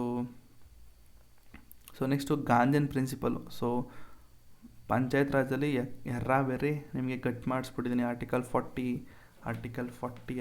40 ಅಂತ. ಸೊ ಬನ್ನಿ ನೋಡೋಣ. ಸೊ ಆರ್ಟಿಕಲ್ 40 ಬಂದು ಆರ್ಟಿಕಲ್ 40 ನಿಮಗೆ ಆರ್ಗನೈಸ್ ವಿಲೇಜ್ ಪಂಚಾಯತ್ ಬಗ್ಗೆ ಹೇಳುತ್ತೆ. ಸೊ ಏನಕ್ಕೆ ಅಂತಂದರೆ ಸೆಲ್ಫ್ ಗವರ್ನಮೆಂಟ್ ಬಗ್ಗೆ ಹೇಳುತ್ತೆ. ಸೊ ಆಗಲೇ ನಾನು ಪಂಚಾಯತ್ ರಾಜ್ ಬಗ್ಗೆ ಎಲ್ಲ ಹೇಳಿದ್ದೀನಿ. ಸೊ ಅದ್ರ ಬಗ್ಗೆ ಹೇಳೋದು ಬೇಡ. ಸೊ ಅದಕ್ಕೆ ಅದರ ಒಂದು ಇದಿದೆ ಅಂತಂದರೆ, ಪ್ರೋಗ್ರಾಮ್ಸ್ ಇದೆ ಅಂತಂದರೆ, ರಾಷ್ಟ್ರೀಯ ಗ್ರಾಮ್ ಸ್ವರಾಜ್ ಅಭಿಯಾನ್, ನೆಕ್ಸ್ಟು ಈ ಗ್ರಾಮ್ ಸ್ವರಾಜ್, ಸಾಕು, ಇಷ್ಟು ಬರೆದ್ರೆ ಸಾಕು. ಸೊ ಸ್ಟೇಟ್ಮೆಂಟ್ ಬರೀರಿ ಏನು ಅಂತಂದರೆ, ಎಲ್ಲ ಒಂದು ಲೋಕಲ್ ಗವರ್ನೆನ್ಸ್ಗಳನ್ನ ಕೊಡಬೇಕು. ಅಂದರೆ ಪ್ರತಿಯೊಂದು ವಿಲೇಜಲ್ಲಿ ಲೋಕಲ್ ಗವರ್ನೆನ್ಸ್ ಬಗ್ಗೆ ಹೇಳಬೇಕು ಅಂತ ಅಂದ್ಬಿಟ್ಟು. ಡಿಸೆಂಟ್ರಲೈಸ್ ಡೆಮೋಕ್ರಸಿ, ಇದು ತುಂಬ ಇಂಪಾರ್ಟೆಂಟ್. ಫೌಂಡೇಶನ್ ಫಾರ್ ಡಿಸೆಂಟ್ರಲೈಸ್, ಇಷ್ಟು ಬರ್ಕೊಳ್ಳಿ. ಇದು ಈ ಸೆಂಟೆನ್ಸ್ ಬರ್ಕೊಳ್ಳಿ. Village panchayat are the foundation for decentralise democracy. ಎಷ್ಟು ಇಂಪಾರ್ಟೆಂಟ್ ವರ್ಡ್ ಅಂದರೆ ಇದು ಡಿಸೆಂಟ್ರಲೈಸ್ ಡೆಮೋಕ್ರಸಿ ಅನ್ನೋದು ತುಂಬ ಇಂಪಾರ್ಟೆಂಟ್ ಇದು, ಆಯಿತಾ. ಸೊ ನೆಕ್ಸ್ಟು ಆರ್ಟಿಕಲ್ 43 ಹೇಳುತ್ತೆ. ಸೊ ಆರ್ಟಿಕಲ್ 43 ಬಂದು ಕಾಟೇಜ್ ಇಂಡಸ್ಟ್ರಿನ ಪ್ರಮೋಟ್ ಮಾಡಬೇಕು. ಸೊ ಇದೆಲ್ಲ ಯಾರು ಹೇಳಿದ್ರಿ ಅಂದರೆ ಗಾಂಧಿ ಹೇಳಿರೋದು ಗುರು. ಇವೆಲ್ಲ ಕೂಡ ನಿಮ್ಮ ಗಾಂಧಿ ಹೇಳಿರೋದು. ಗಾಂಧಿಯ ಒಂದು ಪ್ರಿನ್ಸಿಪಲ್ಸ್ಗಳನ್ನ DPSPಲಿ ಇಂಪ್ಲಿಮೆಂಟ್ ಮಾಡಿದ್ದಾನೆ. ಒಂದು ವಿಲೇಜು, ಪಂಚಾಯತು. ಸೊ ನೆಕ್ಸ್ಟು ಇನ್ನೊಂದು ಕಾಟೇಜ್ ಇಂಡಸ್ಟ್ರೀಸ್ನ ಪ್ರಮೋಟ್ ಮಾಡಿ, ಆಯಿತಾ. ಸೊ ಪ್ರತಿಯೊಂದು ಇದರಲ್ಲಿ ಹ್ಯಾಂಡಿಕ್ರಾಫ್ಟ್ ಏನಿದು ಕಾಟೇಜ್ ಇಂಡಸ್ಟ್ರೀಸ್ ಅಂದರೆ ಇದೊಂದು ಚಿಕ್ಕ ಪುಟ್ಟ ಒಂದಷ್ಟು ಇಂಡಸ್ಟ್ರೀಸ್ಗಳಿರ್ತವೆ ನೋಡಿ. ಆದರೆ ಮೀಡಿಯಮ್, ಅದೇ MSMEs ಅಂತ ಹೇಳ್ತೀವಿ ನೋಡಿ. ಸೊ ಆ ಥರ ಅದಕ್ಕಿಂತ ಒಂದೊಂದಷ್ಟು ಚಿಕ್ಕದಿರ್ತದೆ ಕಾಟೇಜ್ ಇಂಡಸ್ಟ್ರೀಸ್ ಅಂತ. So handloom, handicrafts and other cottage industries, small scale industries ಇವೆಲ್ಲ MSME ಥರ, ಆಯಿತಾ. ಸೊ ಮಗ್ಗದಿಂದ ಅಂದರೆ ಕೈಯಲ್ಲಿ ಏನಿದಿರ್ತಾರೆ ನೋಡಿ ಸೀರೆಗಳು. ಸೊ ಈ ಥರ ಒಂದಷ್ಟು ಇದನ್ನು ನೀವು ಪ್ರಮೋಟ್ ಮಾಡಿ, ಆಯಿತಾ. ಸೊ ಈ ಥರ ಪ್ರಮೋಟ್ ಮಾಡೋದ್ರಿಂದ ಎಂಪ್ಲಾಯ್ಮೆಂಟ್ ಆಪರ್ಚುನಿಟಿ ಜಾಸ್ತಿ ಆಗುತ್ತೆ, ಪಾವರ್ಟಿ ರೆಡ್ಯೂಸ್ ಆಗುತ್ತೆ, ಅಲ್ಟಿಮೇಟ್ಲಿ ನಮ್ಮ ರೂರಲ್ ಎಕಾನಮಿ ಜಾಸ್ತಿ ಆಗುತ್ತೆ. ರೂರಲ್ ಎಕಾನಮಿ ಜಾಸ್ತಿ ಇತ್ತು ಅಂದರೆ ಇಂಡಿಯನ್ ಎಕಾನಮಿ ಕೂಡ ಜಾಸ್ತಿಯಾಗಿ GDP ಬರುತ್ತೆ. ಸೊ ಇದಕ್ಕೆ ಅದರಲ್ಲಿ ಒಂದು ಪ್ರೋಗ್ರಾಮ್ಸ್ ಇದೆ ಅಂತಂದರೆ ತುಂಬ ಇಂಪಾರ್ಟೆಂಟ್ ಅಂದರೆ scheme of fund for regeneration and traditional industries. SFURTI ಅನ್ನೋದು ತುಂಬ ಅಂದರೆ ತುಂಬ ಇಂಪಾರ್ಟೆಂಟ್ ಸ್ಕೀಮ್ ಆಗಿದೆ. ಸೊ ಏನಿದು ಅಂತಂದರೆ ಖಾದಿ ಮತ್ತು coir ensure the sustainability. So ಈ ಖಾದಿಯನ್ನು ನೇಯ್ತಾರ ನೋಡಿ, ಖಾದಿ ಕಾಯರ್ ಅನ್ನೋದನ್ನ ಒಂದು ಬಟ್ಟೆ ಇದು ಮಾಡ್ತಾರಲ್ಲ, ಸೊ ಅದನ್ನು ಇವರು ಇಂಪ್ಲಿಮೆಂಟ್ ಅಂದರೆ ಪ್ರಮೋಟ್ ಮಾಡೋದಕ್ಕೋಸ್ಕರ ತಂದಂತಹ ಒಂದು ಸ್ಕೀಮ್ ಇದು, ಆಯಿತಾ. So next article 43B. Article 43B ಏನು ಹೇಳುತ್ತೆ ಅಂತಂದರೆ, ಒಂದು ನಿಮಿಷ ನೋಡ್ತೀನಿ ಇದನ್ನು. ಓಕೆ, ಇದೇನು ಹೇಳುತ್ತೆ ಅಂದರೆ the state shall promote the voluntary formation, autonomous functioning, democratic control and professional management of cooperative societies. So article 43B ಅಂತಂದರೆ ಜಸ್ಟ್ ನೀವು ಕೋಆಪರೇಟಿವ್ ಸೊಸೈಟೀಸ್ ಅಂತ ಬರ್ಕೊಳ್ಳಿ ಸಾಕು. ಸೊ ಈ ಕೋಆಪರೇಟಿವ್ ಸೊಸೈಟೀಸ್ಗೆ ಏನೇನು ಲಿಂಕ್ ಆಗಿದೆ ಅಂತಂದರೆ ಸಹಕಾರ ಸೇ ಸಮೃದ್ಧಿ ಅನ್ನೋದು ತುಂಬ ತುಂಬ ಇಂಪಾರ್ಟೆಂಟ್ ಲೈನ್ ಇದು. ಸೊ ಕೋಆಪರೇಟಿವ್ ಸೊಸೈಟಿ ಬಗ್ಗೆ ಗೊತ್ತಿರುತ್ತೆ ಅಂತ ತಿಳ್ಕೊಳ್ತೀನಿ, ಏನಿಲ್ಲ ಎಕ್ಸ್ಪ್ಲನೇಷನ್ ಕೊಟ್ಟಿದ್ದೀನಿ. Cooperative plays a vital roles in rural and agricultural development by encouraging collective efforts and ensuring equitable benefits. ನೋಡಿ, ಅಷ್ಟೇನು ಕಷ್ಟ ಇಲ್ಲ, ಸ್ಟೇಟ್ಮೆಂಟ್ಸ್ಗಳು ಈಸಿ ಇದೆ, ಒಂದ್ಸತಿ ಓದಿ. So article 46. ಸೊ ಆರ್ಟಿಕಲ್ 46 ಏನು ಹೇಳುತ್ತೆ, that state shall promote with special care. The state shall promote a special care the education and economic interest of scheduled caste and STs and other weaker section of the societies and protect them from a social injustice of all form of exploitations. So ಇದೇನು ಹೇಳುತ್ತೆ ಅನಿಸಿದ್ರೆ, Gandhi advocated the upliftment of marginal communities ನೋಡಿ. So ಈ ಒಂದು SC ST ಮತ್ತು other caste people ಏನಿದ್ದಾರೆ ಅಂದರೆ other weaker societies ಏನಿದ್ದಾರೆ, ಸೊ ಅಂಥವ್ರನ್ನ ಸಮಾಜದಲ್ಲಿ ಎದುರಿಸಬೇಕು, ಸಮಾಜದಲ್ಲಿ ಎದ್ದು ನಿಂತ್ಕೊಳ್ಳೋ ರೀತಿ ಮಾಡಬೇಕು ಅನ್ನೋದು ಒಂದು ಗಾಂಧಿಯವರ ಒಂದು ಪ್ರಿನ್ಸಿಪಲ್ಸ್ ಆಗಿತ್ತು. ಸೊ ಎಕ್ಸಾಂಪಲ್ ಹೇಳೋದಾದರೆ ಪೋಸ್ಟ್ ಮೆಟ್ರಿಕ್ ಸ್ಕಾಲರ್ಶಿಪ್ಗಳು ಕೊಡ್ತಾರೆ ನೋಡಿ SC ಸ್ಟೂಡೆಂಟ್ಸ್ಗಳಿಗೆ. ಇದರಿಂದ ಏನಾಗುತ್ತೆ, ಮಕ್ಕಳಿಗೆ ಕೂಡ ಒಂದು ಧೈರ್ಯ ಬರುತ್ತೆ. ಅಂದರೆ ನಾನು ಮುಂದೆ ಹೋದರೆ ನನಗೂ ಇದೇ ಥರ ನನಗೆ ಸ್ಕಾಲರ್ಶಿಪ್ಗಳನ್ನ ಕೊಡ್ತಾರೆ. ನಾನು ಅಪ್ಕಮಿಂಗ್ ಯಾವುದೇ ಎಕ್ಸಾಮ್ ಬಂದರೂ ಕೂಡ, ಅಂದರೆ ಅಪ್ಕಮಿಂಗ್ ಏನೇ ನಾನು ಮಾಡಬೇಕು ಅಂದರೂ ಕೂಡ ನನಗೆ ಸ್ಕಾಲರ್ಶಿಪ್ಪಿಂದ ನಾನು ಹೋಗ್ತೀನಿ ಅನ್ನೋದು ಛಲ ಬರುತ್ತೆ. ಅವ್ರಿಗೆ ಛಲ ಬಂತು ಅಂದಾಗ ಸಮಾಜದಲ್ಲಿ ಅವರು ಕೂಡ ಒಂದು ಉನ್ನತ ಸ್ಥಾನಕ್ಕೆ ಬರ್ತಾರೆ ಅನ್ನೋದು ಒಂದು ಗಾಂಧಿಯ ಪ್ರಿನ್ಸಿಪಲ್ ಆಗಿತ್ತು. ಸೊ ಅದೇ ರೀತಿ ಇನ್ನೊಂದು ನೋಡ್ಕೊಳ್ಳಿ, ಬೇರೆ ಇದನ್ನು ಸ್ಟ್ಯಾಂಡಪ್ ಇಂಡಿಯಾ. ಸೊ ಇದು ಎಕನಾಮಿಕ್ಸು ಲಿಂಕ್ ಮಾಡ್ಕೋತೀರ ಅಂದ್ಕೋತೀನಿ, ಸ್ಟಾರ್ಟಪ್ ಮತ್ತು ಸ್ಟ್ಯಾಂಡಪ್ ಅಂತ. ಸೊ ಈ ಒಂದು ಸ್ಟ್ಯಾಂಡಪ್ ಅನ್ನೋದು ಕೂಡ entrepreneurship among SC ST women's. So ಅಲ್ಲೂ ಕೂಡ ಸ್ಟ್ಯಾಂಡಪ್ ಇಂಡಿಯಾ ಅಂತಂದಾಗ ಸೊ ಅಲ್ಲಿ SC ST ವುಮೆನ್ಸು ಮತ್ತು ಇನ್ನೊಂದಷ್ಟು ಬರ್ತವೆ. ಡಿಸ್ಟ್ರಿಕ್ ಕೌನ್ಸಿಲ್ ಅಂದರೆ ಟ್ರೈಬಲ್ ಅಲ್ಲ, ಯಾವುದಾದ್ರು ಡಿಸ್ಟ್ರಿಕ್ ಕೌನ್ಸಿಲ್ ಇಲ್ಲಿ ಯಾವುದು ಹಿಲ್ಲಿ ರೀಜನ್ ಪೀಪಲ್ಸ್ ಇದ್ದಾರಲ್ಲ, ಈಗ ಅಲ್ಲೂ ಕೂಡ ನಿಮ್ಮ ಟ್ರೈಬಲ್ ಪೀಪಲ್ಸ್ ಇರ್ತಾರೆ. ಬಟ್ ಹಿಲ್ಲಿ ರೀಜನ್ ಅಂತಂದಾಗ ನಿಮ್ಮ ನಾರ್ತ್ ವೆಸ್ಟ್ ರೀಜನ್ ಏನಿದೆ, ನಾರ್ತ್ ಈಸ್ಟ್ ರೀಜನ್ ಏನಿದೆ, ಸೊ ಅವರು ಬಂದರೂ ಕೂಡ ಅಲ್ಲೂ ಕೂಡ ನಿಮಗೆ ಈ ಒಂದು ಸ್ಟ್ಯಾಂಡಪ್ ಇಂಡಿಯಾ ಒಂದು ಪ್ರೋಗ್ರಾಮಿಂದ ನಿಮಗೆ ಫಂಡ್ಗಳು ಸಿಗ್ತದೆ, ಆಯಿತಾ. ಸೊ ಅಷ್ಟು ಗೊತ್ತಿದ್ರೆ ಸಾಕು. ಆರ್ಟಿಕಲ್ 46 ಬಂದು ನಿಮ್ಮ SC ST ಮತ್ತು ಅದರ್ ವೀಕರ್ ಸೊಸೈಟೀಸ್ನ ಅಪ್ಲಿಫ್ಟ್ಮೆಂಟ್ ಆಗಬೇಕು. ಯಾವ ರೀತಿ ಅಂದರೆ educational and economic upliftment. So ಇಷ್ಟು ಗೊತ್ತಿದ್ರೆ ಸಾಕು. So next article 47. ಸೊ ಇದು ತುಂಬ ಇದು ವೇಸ್ಟ್ ಇದು ಅಂತ ಹೇಳ್ಬೋದು. ಇದನ್ನು prohibition of consumption of intoxicant drinks and drugs which is injurious to health. ನೋಡಿ, ಟಾಕ್ಸಿಕೆಂಟ್ ಏನೇನಿದೆ ಅದನ್ನೆಲ್ಲ ಪ್ರೊಹಿಬಿಟ್ ಅಂದರೆ ಬ್ಯಾನ್ ಮಾಡಬೇಕಂತೆ. ಸೊ ಈ ಒಂದು ಆಲ್ಕೋಹಾಲ್ ಮತ್ತು ಡ್ರಗ್ ಅಡಿಕ್ಷನಿಂದ ಫ್ಯಾಮಿಲಿ ಸೊಸೈಟಿಗೆಲ್ಲ ತುಂಬ ಹಾರ್ಮ್ ಆಗುತ್ತೆ. ಅದಕ್ಕೆ ನಾವು ಇದನ್ನು ಬ್ಯಾನ್ ಮಾಡಬೇಕು ಅಂತ ಹೇಳ್ತಾರೆ. ಬಟ್ ಬ್ಯಾನ್ ಮಾಡಿದಾರಾ? ಸೊ ಫಿಟ್ ಇಂಡಿಯಾ ಮೂಮೆಂಟ್ ಅಂತ ತಂದಿದ್ದಾರೆ, ಅಂದರೆ ಹೆಲ್ತ್ ಬಗ್ಗೆ ಕಾಳಜಿ ವಹಿಸ್ಕೊಳ್ಳಿ ಅಂತ ಹೇಳಿದೆ. Next national action plan for drug demand reduction ಅಂತ ತಂದಿದ್ದಾರೆ. ಸೊ ಇನ್ನೊಂದು ಹೇಳ, ಇದ್ರ ಬಗ್ಗೆ ಕ್ರಿಟಿಸಿಸಮ್ ಹೇಳ, ನಿಮ್ಮ ರಾಜ್ಯದಲ್ಲಿ ಮೇಜರ್ ಇನ್ಕಮ್ ಯಾವುದಾದ್ರೂ ಎಲ್ಲಿಂದನಾದ್ರು ಬರ್ತಾ ಇದೆ ಅಂತಂದಾಗ ಈ ಒಂದು ಇಂಟಾಕ್ಸಿಕೆಂಟ್ ಡ್ರಿಂಕ್ಸ್ ಅಂದರೆ ಎಣ್ಣೆಯಿಂದನೇ ನಿಮ್ಮ ದೇಶ ಅಂದರೆ ರಾಜ್ಯದ ಒಂದು ಮೇಜರ್ ಇನ್ಕಮ್ಮು. ಸರಿನಾ? ಗೊತ್ತಿರಲಿ. ಸೊ ಇದು ನಿಮ್ಮ ಆರ್ಟಿಕಲ್ 47 ಆಗಿತ್ತು. ಸೊ ನೆಕ್ಸ್ಟು ಆರ್ಟಿಕಲ್ 48 ಏನಿದೆ ನೋಡೋಣ ಬನ್ನಿ. So slaughtering of cows, prohibit the slaughtering of cows, calves, so other milk and draught cattle and improve that breeds. ನೋಡಿ, ಗಾಂಧಿಯವ್ರು ಹೇಳ್ತಾರೆ ಹಸು, ಕರು, ಎಮ್ಮೆ ಈ ಥರ ಯಾವುದೇ ಕಾರಣಕ್ಕೂ ಇದನ್ನು ಹತ್ಯೆಯನ್ನು ಮಾಡಬಾರ್ದು ಅಂತೆಲ್ಲ ಹೇಳಿದ್ದಾರೆ. ಬಟ್ ಆಗ್ತಾನೇ ಇದೆ ಗುರು, ಪಾಪ ನಿಲ್ಲಿಸೋದಕ್ಕೆ ಎಲ್ಲರೂ ಟ್ರೈ ಮಾಡ್ತಾ ಇದ್ದಾರೆ, ಬಟ್ ಆಗ್ತಾಯಿಲ್ಲ. ಸಮಾಜದಲ್ಲಿ ಭಾಳ ಇದಾಗಿಬಿಟ್ಟಿದೆ ಬಿಡಿ. ಅದಕ್ಕೆ ಲಿಂಕ್ಡ್ ಪ್ರೋಗ್ರಾಮ್ಸ್ ಯಾವ್ದಾರು ಇತ್ತು ಅಂತಂದರೆ ರಾಷ್ಟ್ರೀಯ ಗೋಕುಲ್ ಮಿಷನ್ ಅಂತ ತಂದಿದ್ದಾರೆ, ನ್ಯಾಷನಲ್ ಲೈಫ್ ಸ್ಟಾಕ್ ಅಂತ ಮಿಷನ್ ಅಂತ ತಂದಿದ್ದಾರೆ. ಸೊ ಇಷ್ಟು ಬಂದು ನಿಮ್ಮ ಒಂದು ಗಾಂಧಿಯನ್ ಪ್ರಿನ್ಸಿಪಲ್ಸ್ ಆಗಿತ್ತು. ಸೊ ಗಾಂಧಿಯನ್ ಪ್ರಿನ್ಸಿಪಲ್ಸಲ್ಲಿ ಈಗ ನಿಮಗೊಂದು ಮೈಂಡ್ ಮ್ಯಾಪ್ ತೋರಿಸ್ತೀನಿ ರೀ.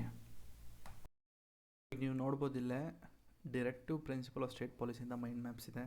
ಸೊ ಇದು ನನ್ನ ಅಪ್ಕಮಿಂಗ್ ಕ್ಲಾಸಲ್ಲಿ ಒಂದು ಸತಿ ನಿಮಗೆ ಕಂಪ್ಲೀಟ್ ಪೊಲಿಟಿ ಮುಗಿದ್ಮೇಲೆ ಈ ಥರ ಮೈಂಡ್ ಮ್ಯಾಪ್ಸ್ ನಿಮಗೆ ಎಕ್ಸ್ಪ್ಲೇನ್ ಮಾಡ್ತೀನಿ ನೋಡಿ. ಸ್ಟಾರ್ಟಿಂಗಲ್ಲಿತ್ತು ಆರ್ಟಿಕಲ್ 36ನ, ಆರ್ಟಿಕಲ್ 12ಗೆ ಅಂದರೆ ಡೆಫಿನೇಷನ್ ಆಫ್ ಸ್ಟೇಟ್ ಎರಡೂ ಸೇಮ್ ಇದೆ. ಆದರೆ ನಿಮ್ಮ ಫಂಡಮೆಂಟಲ್ ರೈಟ್ಸಲ್ಲಿ ಬರುವಂಥ ಇದು ಡೆಫಿನೇಷನ್ ಆಫ್ ಅ ಸ್ಟೇಟು. ಆಮೇಲೆ ಅದೇ ರೀತಿ ನಿಮಗೆ ಬೇರೆ ಬೇರೆ ನೋಡ್ಬೋದು. ಇಲ್ಲಿ ಕಾಟೇಜ್ ಇಂಡಸ್ಟ್ರೀಸ್ ಬಗ್ಗೆ ಇಲ್ಲಿ ರಮ್ ಅಂತಿದೆ. ಸೊ ಅದನ್ನು ನಾನು ಶಾರ್ಟ್ ಫಾರ್ಮಲ್ಲಿ ಕೊಟ್ಟಿದ್ದೀನಿ, ಅದೇನು ಅಂತ ಈಗ ಹೇಳಲ್ಲ. ಸೊ ನಿಮಗೆ ಮೈಂಡ್ ಮ್ಯಾಪ್ಸ್ ಮಾಡಿಕೊಡ್ಬೇಕಾದ್ರೆ ನಾನು ಡೀಟೇಲಾಗಿ ಎಕ್ಸ್ಪ್ಲೇನ್ ಮಾಡ್ತೀನಿ. ಬಟ್ ಇದು ನಿಮಗೆ ಯಾವಾಗ ಹೆಲ್ಪ್ ಆಗುತ್ತೆ ಅಂತಂದರೆ ರಿವಿಷನ್ ಮಾಡ್ಬೇಕಾದ್ರೆ ಹೆಲ್ಪ್ ಆಗುತ್ತೆ. ಆಯ್ತಾ? ಈಗ ನೋಡಿ, ಇದೊಂದು ಶೀಟು ಮತ್ತು ಇನ್ನೊಂದು ಶೀಟ್ ಇದೆ ನೋಡಿ. ಇದೊಂದು ಶೀಟು ಮತ್ತು ಇದರಿಂದ ಇನ್ನೊಂದು ಪ್ರಿಂಟ್ ಹಾಕ್ಸ್ಕೊಳ್ಳಿ. ಇದೇ ರೀತಿ ನೋಡಿ, ಇದು DPSP ಇದೆ. ಇನ್ನೊಂದಷ್ಟು conflict between fundamental rights and DPSP ಅಂತ ಬರುತ್ತೆ. ಅಲ್ಲಿ ಒಂದು ಚಂಪಕಂ ದೊರೆ ಕೇಸಿಂದ ಕೇಶವಾನಂದ ಭಾರತಿ ಕೇಸ್ವರೆಗೂ ಇಲ್ಲಿ ನೋಡಿ, ಗೋಲಕ್ನಾಥ್ ಕೇಸ್ ಇದೆ ಇಲ್ಲಿ ನೋಡಿ, Golaknath case, Kesavananda Bharati case, so Minerva mills case. So ಇದರಿಂದ ನಿಮ್ಗೆ ಏನಾಗುತ್ತೆ ಅಂದರೆ ಫಂಡಮೆಂಟಲ್ ರೈಟ್ಸು ಮತ್ತು DPSPಗೂ ಏನು ಫೈಟ್ ಆಗಿತ್ತು ಅನ್ನೋದು ನಿಮಗೆ ನೋಡಿ ಈ ಶೀಟಲ್ಲಿ ನಿಮಗೆ ಎಕ್ಸ್ಪ್ಲೇನ್ ಮಾಡ್ಬೋದು. ಇದು ನಿಮಗೆ ಪ್ರಿಲಿಮ್ಸಲ್ಲಿ ತುಂಬ ಹೆಲ್ಪ್ ಆಗುತ್ತೆ. ಈ ಥರ ಮೈಂಡ್ ಮ್ಯಾಪ್ಸು ತುಂಬ ಇದೆ. ಸರಿನಾ? ಪ್ರತಿಯೊಂದು ಟಾಪಿಕ್ಕೂ ಇದೆ. ಒಂದು ಸತಿ ನಾವು ಟಾಪಿಕ್ನ ಅಂದರೆ ಒಂದು ಸತಿ ಇಂಗ್ಲೀಷ್ ಸೀರೀಸ್ ಏನು ಮಾಡ್ತಾಯಿದ್ವಿ ಕಂಪ್ಲೀಟ್ ಮಾಡೋಣ. ಸೊ ಮಾಡಿಬಿಟ್ಟು ನಾನು ಈ ಥರ ಒಂದಷ್ಟು ಮೈಂಡ್ ಮ್ಯಾಪ್ಸ್ನ ಎಕ್ಸ್ಪ್ಲೇನ್ ಮಾಡ್ತೀನಿ. ನೀವು ಪ್ರಿಂಟ್ ಹಾಕ್ಸ್ಕೊಂಡು ನೀವು ಇದನ್ನು ಫೈನಲ್ ಏನು ಮೈನ್ಸ್ ಬರೀತಾರಲ್ಲ ಆಗ ನೀವು ರಿವಿಷನ್ ಮಾಡೋದಕ್ಕೆ ಹೆಲ್ಪ್ ಆಗುತ್ತೆ ನೋಡಿ. ಈಗ ಗಾಂಧಿಯನ್ ಪ್ರಿನ್ಸಿಪಲಾಗಿ ಜ್ಞಾಪಕ ಕಟ್ಕೋಬೇಕು ಅಂತಂದಾಗ ನೋಡಿ ಎಷ್ಟು ಈಸಿ ಇದೆ. ಆರ್ಟಿಕಲ್ 40 ಪಂಚಾಯತ್ ಬಗ್ಗೆ ಮಾತಾಡುತ್ತೆ. 43 ಕಾಟೇಜ್ ಇಂಡಸ್ಟ್ರೀಸು ನೋಡಿ. ಇಲ್ಲಿ ಸಿ ಅನ್ನೋದನ್ನ ಏನು ಮಾಡಿದ್ದಾರೆ, ಇಲ್ಲಿ ಹೈಲೈಟ್ ಮಾಡಿದ್ದಾರೆ ಅಲ್ವಾ. Cottage industries, cooperative society. 46 ನಿಮಗೆ SC/STಗೆ ಅಂದರೆ ಅಪ್ಲಿಫ್ಟ್ಮೆಂಟ್ ಆಗಬೇಕು ಎಕನಾಮಿಕಲಿ ಮತ್ತು ಎಜುಕೇಷನಲ್ಲಿ. ಮತ್ತು ಸ್ಲಾಟರಿಂಗ್ ಆಫ್ ಕೌನ ಬ್ಯಾನ್ ಮಾಡಬೇಕು. ಡ್ರಿಂಕ್ಸ್ ಮತ್ತು ಡ್ರಗ್ಸ್ನದು ಕನ್ಸ್ಯೂಮ್ಷನ್ ಏನಿದೆ ಅದನ್ನು ಬ್ಯಾನ್ ಮಾಡಬೇಕು ಅಂತಿದೆ. ಸೊ ನೋಡಿ, ಗಾಂಧಿಯನ್ ಪ್ರಿನ್ಸಿಪಲ್ ಎಷ್ಟಿದೆ, ಈಸಿ ಇದೆ ಅಲ್ವಾ. ಸೊ ಈ ಗಾಂಧಿಯನ್ ಪ್ರಿನ್ಸಿಪಲ್ ನೋಡಿ, ಆರ್ಟಿಕಲ್ 40, 43B, 46, 47, 48. ಸೊ ಇಷ್ಟನ್ನು ಕ್ಯಾನ್ಸಲ್ ಮಾಡಿದ್ರೆ ಅದರಲ್ಲೂ ಕೂಡ 2 ಟೈಪ್ಸ್ ಇದೆ, ಸೋಷಲಿಸ್ಟು ಮತ್ತು ಲಿಬರಲ್ ಇಂಟೆಲೆಕ್ಚುಯಲ್. ಒಟ್ಟು 3 ಟೈಪ್ ಇದೆ ಆ್ಯಕ್ಚುಲಾಗಿ. ಅದರಲ್ಲಿ ಸೋಷಲಿಸ್ಟು, ಗಾಂಧಿಯನ್ ಪ್ರಿನ್ಸಿಪಲು ಮತ್ತು ಲಿಬರಲ್ ಇಂಟೆಲೆಕ್ಚುಯಲ್ಸ್ ಅಂತ. ಈಗಾಗಲೇ ನಾವು ಸೋಷಲಿಸ್ಟ್ ನೋಡಿದ್ವಿ ಮತ್ತು ಗಾಂಧಿಯನ್ ಪ್ರಿನ್ಸಿಪಲ್ಸ್ ನೋಡಿದ್ವಿ. ಈಗ ಲಿಬರಲ್ ಇಂಟೆಲೆಕ್ಚುಯಲ್ ನೋಡಬೇಕು. ಸೊ ಈ ಥರ ಮೈಂಡ್ ಮ್ಯಾಪ್ಸು ನಾನು ಕೊಡ್ತೀನಿ ಬೇಕು ನಿಮಗೆ. ಈಗಾಗಲೇ ಸಮ್ಮರ್ ಶೀಟ್ ತೊಗೊಂಡಿರೋರಿಗೆಲ್ಲ ಅಪ್ಡೇಟ್ ಮಾಡಿದ್ದೀನಿ ಅನ್ಕೋತೀನಿ ಈ ಥರ ಮೈಂಡ್ ಮ್ಯಾಪ್ಸ್ಗಳನ್ನ. ಸೊ ಯಾರಿಗಾರು ಕಳಿಸಿಲ್ಲ ಅಂತಂದರೆ ದಯವಿಟ್ಟು ನನಗೆ ಟೆಲಿಗ್ರಾಮಲ್ಲಿ ಮೆಸೇಜ್ ಹಾಕ್ರಪ್ಪ, ಕಳಿಸ್ತೀನಿ. ಪ್ರಿಂಟ್ ಹಾಕ್ಸ್ಕೊಳ್ಳಿ. ಈಗ ಪ್ರಿಂಟ್ ಹಾಕ್ಸ್ಕೊಬೇಡಿ, ನಾನು ಎಕ್ಸ್ಪ್ಲೇನ್ ಮಾಡಿದ್ರೆ ಪ್ರಿಂಟ್ ಹಾಕ್ಸ್ಕೊಳ್ಳಿ, ಆವಾಗ ನಿಮಗೆ ಈಸಿ ಆಗುತ್ತೆ ಆಯಿತಾ. ಸೊ ಇದೇ ರೀತಿ ನೋಡಿ, ಫಂಡಮೆಂಟಲ್ ಡ್ಯೂಟೀಸ್ಗೂ ಇದೆ ನೋಡಿ. ಅಮೆಂಡ್ಮೆಂಟ್ಸ್ಗೆ ಯಾವ ರೀತಿ ಇದೆ ನೋಡಿ. ಸೊ ಇದು ಸ್ಟಾರ್ಟಿಂಗ್ ನೋಡಿದಾಗ ಅರ್ಥ ಆಗೋಲ್ಲ, ಬಟ್ ನಾನು ಒಂದು ಸತಿ ಎಕ್ಸ್ಪ್ಲೇನ್ ಮಾಡಿಕೊಡ್ತೀನಿ, ಆಗ ನಿಮಗೆ ಕ್ಲಿಯರ್ ಕಟ್ಟಾಗಿ ಅರ್ಥ ಆಗುತ್ತೆ. ಸರಿನಾ? ಸೊ ಅಲ್ಲಿವರೆಗೂ ನೀವೇನು ಮಾಡ್ಬೇಕು ಹೇಳಿ, ಸಬ್ಸ್ಕ್ರೈಬ್ ಮಾಡ್ಕೋಬೇಕು. ನನ್ನೆಲ್ಲ ಕಾನ್ಸೆಪ್ಟ್ಗಳನ್ನ ಕಂಪ್ಲೀಟ್ ಮಾಡಬೇಕು ಅಂತ ಹೇಳ್ತಾ ಓಕೆ ಕಂಟಿನ್ಯೂ ಮಾಡೋಣ ಈಗ. Okay, next liberal intellectual principles of DPSP. ಏನಿದು ಲಿಬರಲ್? ಈಗ ಇಷ್ಟು ಹೇಳಿದ್ನಲ್ಲ. ಸೊ ಇದು ಒಂದು ಲೆಕ್ಕ ಆದರೆ ಇದೊಂದು ಲೆಕ್ಕ, ಇದೇ ಒಂಥರ ಇದೊಂದು ಒಂದು ಸಪ್ರೇಟ್ ಗ್ರೂಪ್ ಅನ್ನೋ ರೀತಿ ಮಾಡಿದ್ದಾರೆ ಇದನ್ನು. ಸೊ ಏನಿದು ಲಿಬರಲ್ ಇಂಟೆಲೆಕ್ಚುವಲ್ ಅಂತಂದರೆ ಲಿಬರಲ್ ಅಂತಂತ ಅಂದಾಗ ಸೊ ನಿಮ್ಗೇನು ಅರ್ಥ ಆಗುತ್ತೆ ಹೇಳಿ? ಸೊ ನಿಮ್ಗೇನು ಅರ್ಥ ಆಗುತ್ತೆ ಅಂತಂದರೆ ಎಕ್ಸಾಮ್ ಕ್ವಶನ್ ಪೇಪರ್ ಸ್ವಲ್ಪ ಲಿಬರಲ್ ಆಗಿತ್ತು ಅಂತ ನಿಮಗೇನಾದರೂ ಹೇಳಿದ್ರೆ ಜ್ಞಾಪಕ ಇದೆ ಅಲ್ವಾ? ಅಂದರೆ ಎಕ್ಸಾಮ್ ಪೇಪರ್ ಸ್ವಲ್ಪ ಲಿಬ್ರಲ್ ಆಗಿತ್ತು ಅಂದರೆ ಈಸಿಯಾಗಿತ್ತು, ಅಥವಾ ಕರೆಕ್ಷನ್ ಲಿಬ್ರಲ್ ಆಗಿ ಮಾಡಿದ್ದಾರೆ, ಅಷ್ಟು ಸ್ಟ್ರಿಕ್ಟಾಗಿ ಮಾಡಿಲ್ಲ. ಸೊ ಆ ರೀತಿ ಅರ್ಥ ಮಾಡ್ಕೊಳ್ಳಿ. ಈಗ ಸೊ ಅದೇ ಮೀನಿಂಗ್ನ ಇಲ್ಲಿ ಕೊಡುತ್ತೆ, ಏನಂತ? ಲಿಬರಲ್ ಆ್ಯಂಡ್ ಇಂಟೆಲೆಕ್ಚುವಲ್ ಪ್ರಿನ್ಸಿಪಲ್ ಅಂತಂದರೆ ಇಟ್ ಈಸ್ ಲೈಕ್ ಆ ಟ್ರಾನ್ಸ್ಪರೆಂಟ್ಸ್. ನಿಮಗೆ ಈ ಒಂದಷ್ಟು ಕೊಟ್ಟಿದ್ದಾರೆ, ಇದು ಟ್ರಾನ್ಸ್ಪರೆನ್ಸಿಯನ್ನು ಕೊಡುತ್ತೆ. ಈಗ ಸೆಕ್ಯುಲರಿಸಮ್ ಅಂತ ಹೇಳ್ಬೋದು, ಈ ಸೆಕ್ಯುಲರಿಸಮಲ್ಲೇ ಟ್ರಾನ್ಸ್ಪರೆನ್ಸಿ ಕೊಡ್ತದೆ, ಸಿಂಪಲ್ ಆಗಿರುತ್ತೆ, ಸಿಂಪಲ್ ಪ್ರಿಡಿಕ್ಟಬಲ್ಲು. ಸೊ ಪಾರ್ಟಿಸಿಪೇಟರಿ, ಅದಕ್ಕೆ ನಾವು TPSP ಅಂತ ಹೇಳ್ತೀವಿ. ಈ DPSP ಲಿಬರಲ್ ಇಂಟೆಲೆಕ್ಚುವಲ್ ಪ್ರಿನ್ಸಿಪಲ್ಸ್ಗೆ ನಾವು TPSP ಅಂತ. ಸೊ T ಅಂದರೆ ಟ್ರಾನ್ಸ್ಪರೆಂಟ್, P ಅಂತಂದರೆ ಪಾರ್ಟಿಸಿಪೇಟರಿ, ಸೊ S ಅಂತಂದರೆ ಸಿಂಪಲ್ ಆ್ಯಂಡ್ P ಅಂತಂದರೆ ಪ್ರಿಡಿಕ್ಟಬಲ್ ಅಂತ. ಸೊ ರೂಲ್ಸ್ ಎಲ್ಲ ತುಂಬ ಈಸಿಯಾಗಿರುತ್ತೆ, ಈಸಿ ಟು ಫಾಲೋ ಅಂತ ಹೇಳ್ಬೋದು. ಸೊ ಓಪನ್ ಆಗಿರುತ್ತೆ ಮತ್ತು ಕ್ಲಿಯರ್ ಆಗಿರುತ್ತೆ. ಸೊ ಇಷ್ಟು ಗೊತ್ತಿದ್ರೆ ಸಾಕು. ಸೊ ಈಗ ಆರ್ಟಿಕಲ್ 44 ಬಗ್ಗೆ ಮಾತಾಡೋಣ. ಏನಿದು article 44? Okay, article 44 uniform civil code. So ಈಗ ನಿಮಗೆ ಒಂದು ಕ್ವಶನ್ ಕೇಳ್ತಾ ಇದ್ದೀನಿ. ಸೊ ಯಾವ ರಾಜ್ಯ ಫಸ್ಟು ನಮ್ಮ ಇಂಡಿಯಾದಲ್ಲೇ ಫಸ್ಟು ಯೂನಿಫಾರ್ಮ್ ಸಿವಿಲ್ ಕೋಡ್ನ ಇಂಪ್ಲಿಮೆಂಟ್ ಮಾಡಿದೆ ಅನ್ನೋದು ನನಗೆ ಕಮೆಂಟಲ್ಲಿ ಹೇಳಬೇಕು. ಓಕೆ, ಈಗ ಯೂನಿಫಾರ್ಮ್ ಸಿವಿಲ್ ಕೋಡ್ ಅಂತಂದರೆ ಏನು ಅಂತಂದರೆ, ಈಗ ಕನ್ಸಿಡರ್, ಈಗ ಒಬ್ಬ ಹಿಂದೂ ಇದ್ದಾನೆ.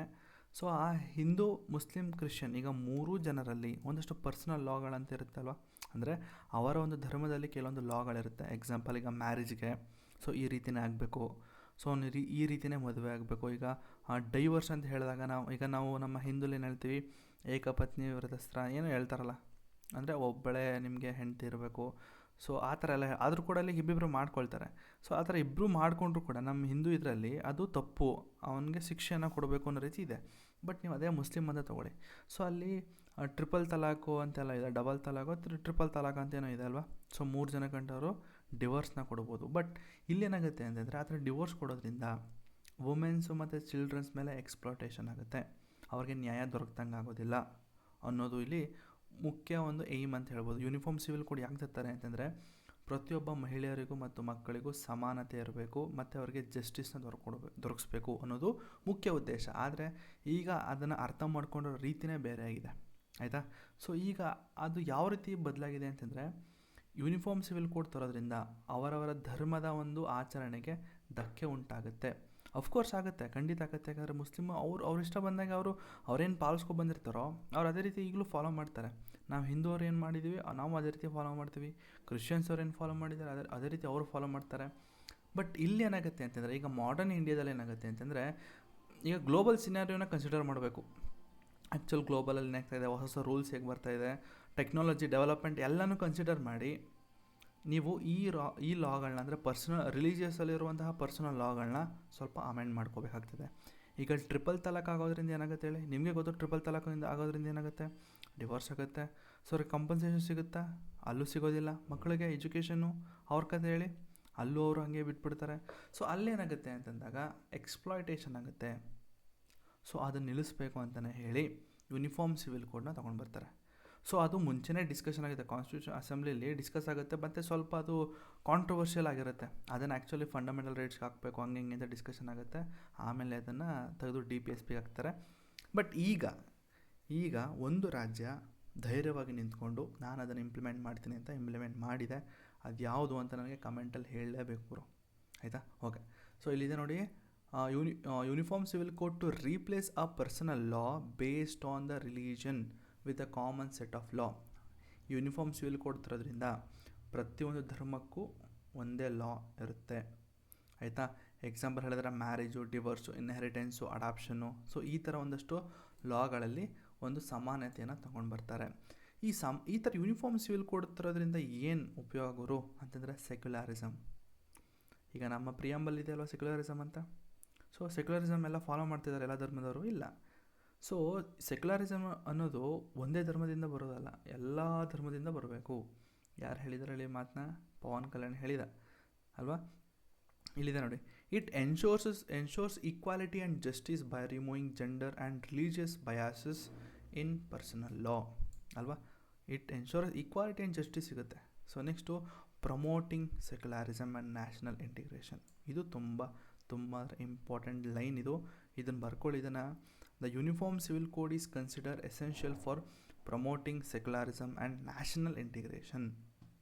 ಆಯಿತಾ? ಸೊ ನೆಕ್ಸ್ಟು ಲಿಂಕ್ಡ್ ಇನಿಷಿಯೇಟಿವ್ಸ್ ಯಾವುದಾದ್ರು ಇದೆ ಅಂತಂದ ಲಾ ಕಮಿಷನ್ ಆಫ್ ಇಂಡಿಯಾಯಿಂದ ಏನೋ ತಂದಿದ್ದಾರೆ. ಸೊ ಅದನ್ನು ನೀವು ಓದ್ಕೊಳ್ಳಿ, ಸರಿನಾ? So next article 45. So what is article 45 ಅಂತ ಹೇಳೋದಾದರೆ, the state shall endeavour to provide early childhood care and education for all children until they complete the age of 6 years. ನೋಡಿ, 6 ವರ್ಷದ ಕೆಳಗಿರುವಂತಹ ಮಕ್ಕಳು, 6ಕ್ಕಿಂತ ಜಾಸ್ತಿ ಅಲ್ಲ, 6 ವರ್ಷಕ್ಕಿಂತ ಕೆಳಗಿರೋ ಮಕ್ಕಳಿಗೆ ನೀವು ಅರ್ಲಿ ಚೈಲ್ಡ್ಹುಡ್ ಕೇರ್ನ ಕೊಡಬೇಕು. ಎಕ್ಸಾಂಪಲ್ ICDS ಇಂದ ಬಂದಂತಹ ಅಂಗನವಾಡಿ ಕೇಂದ್ರಗಳು.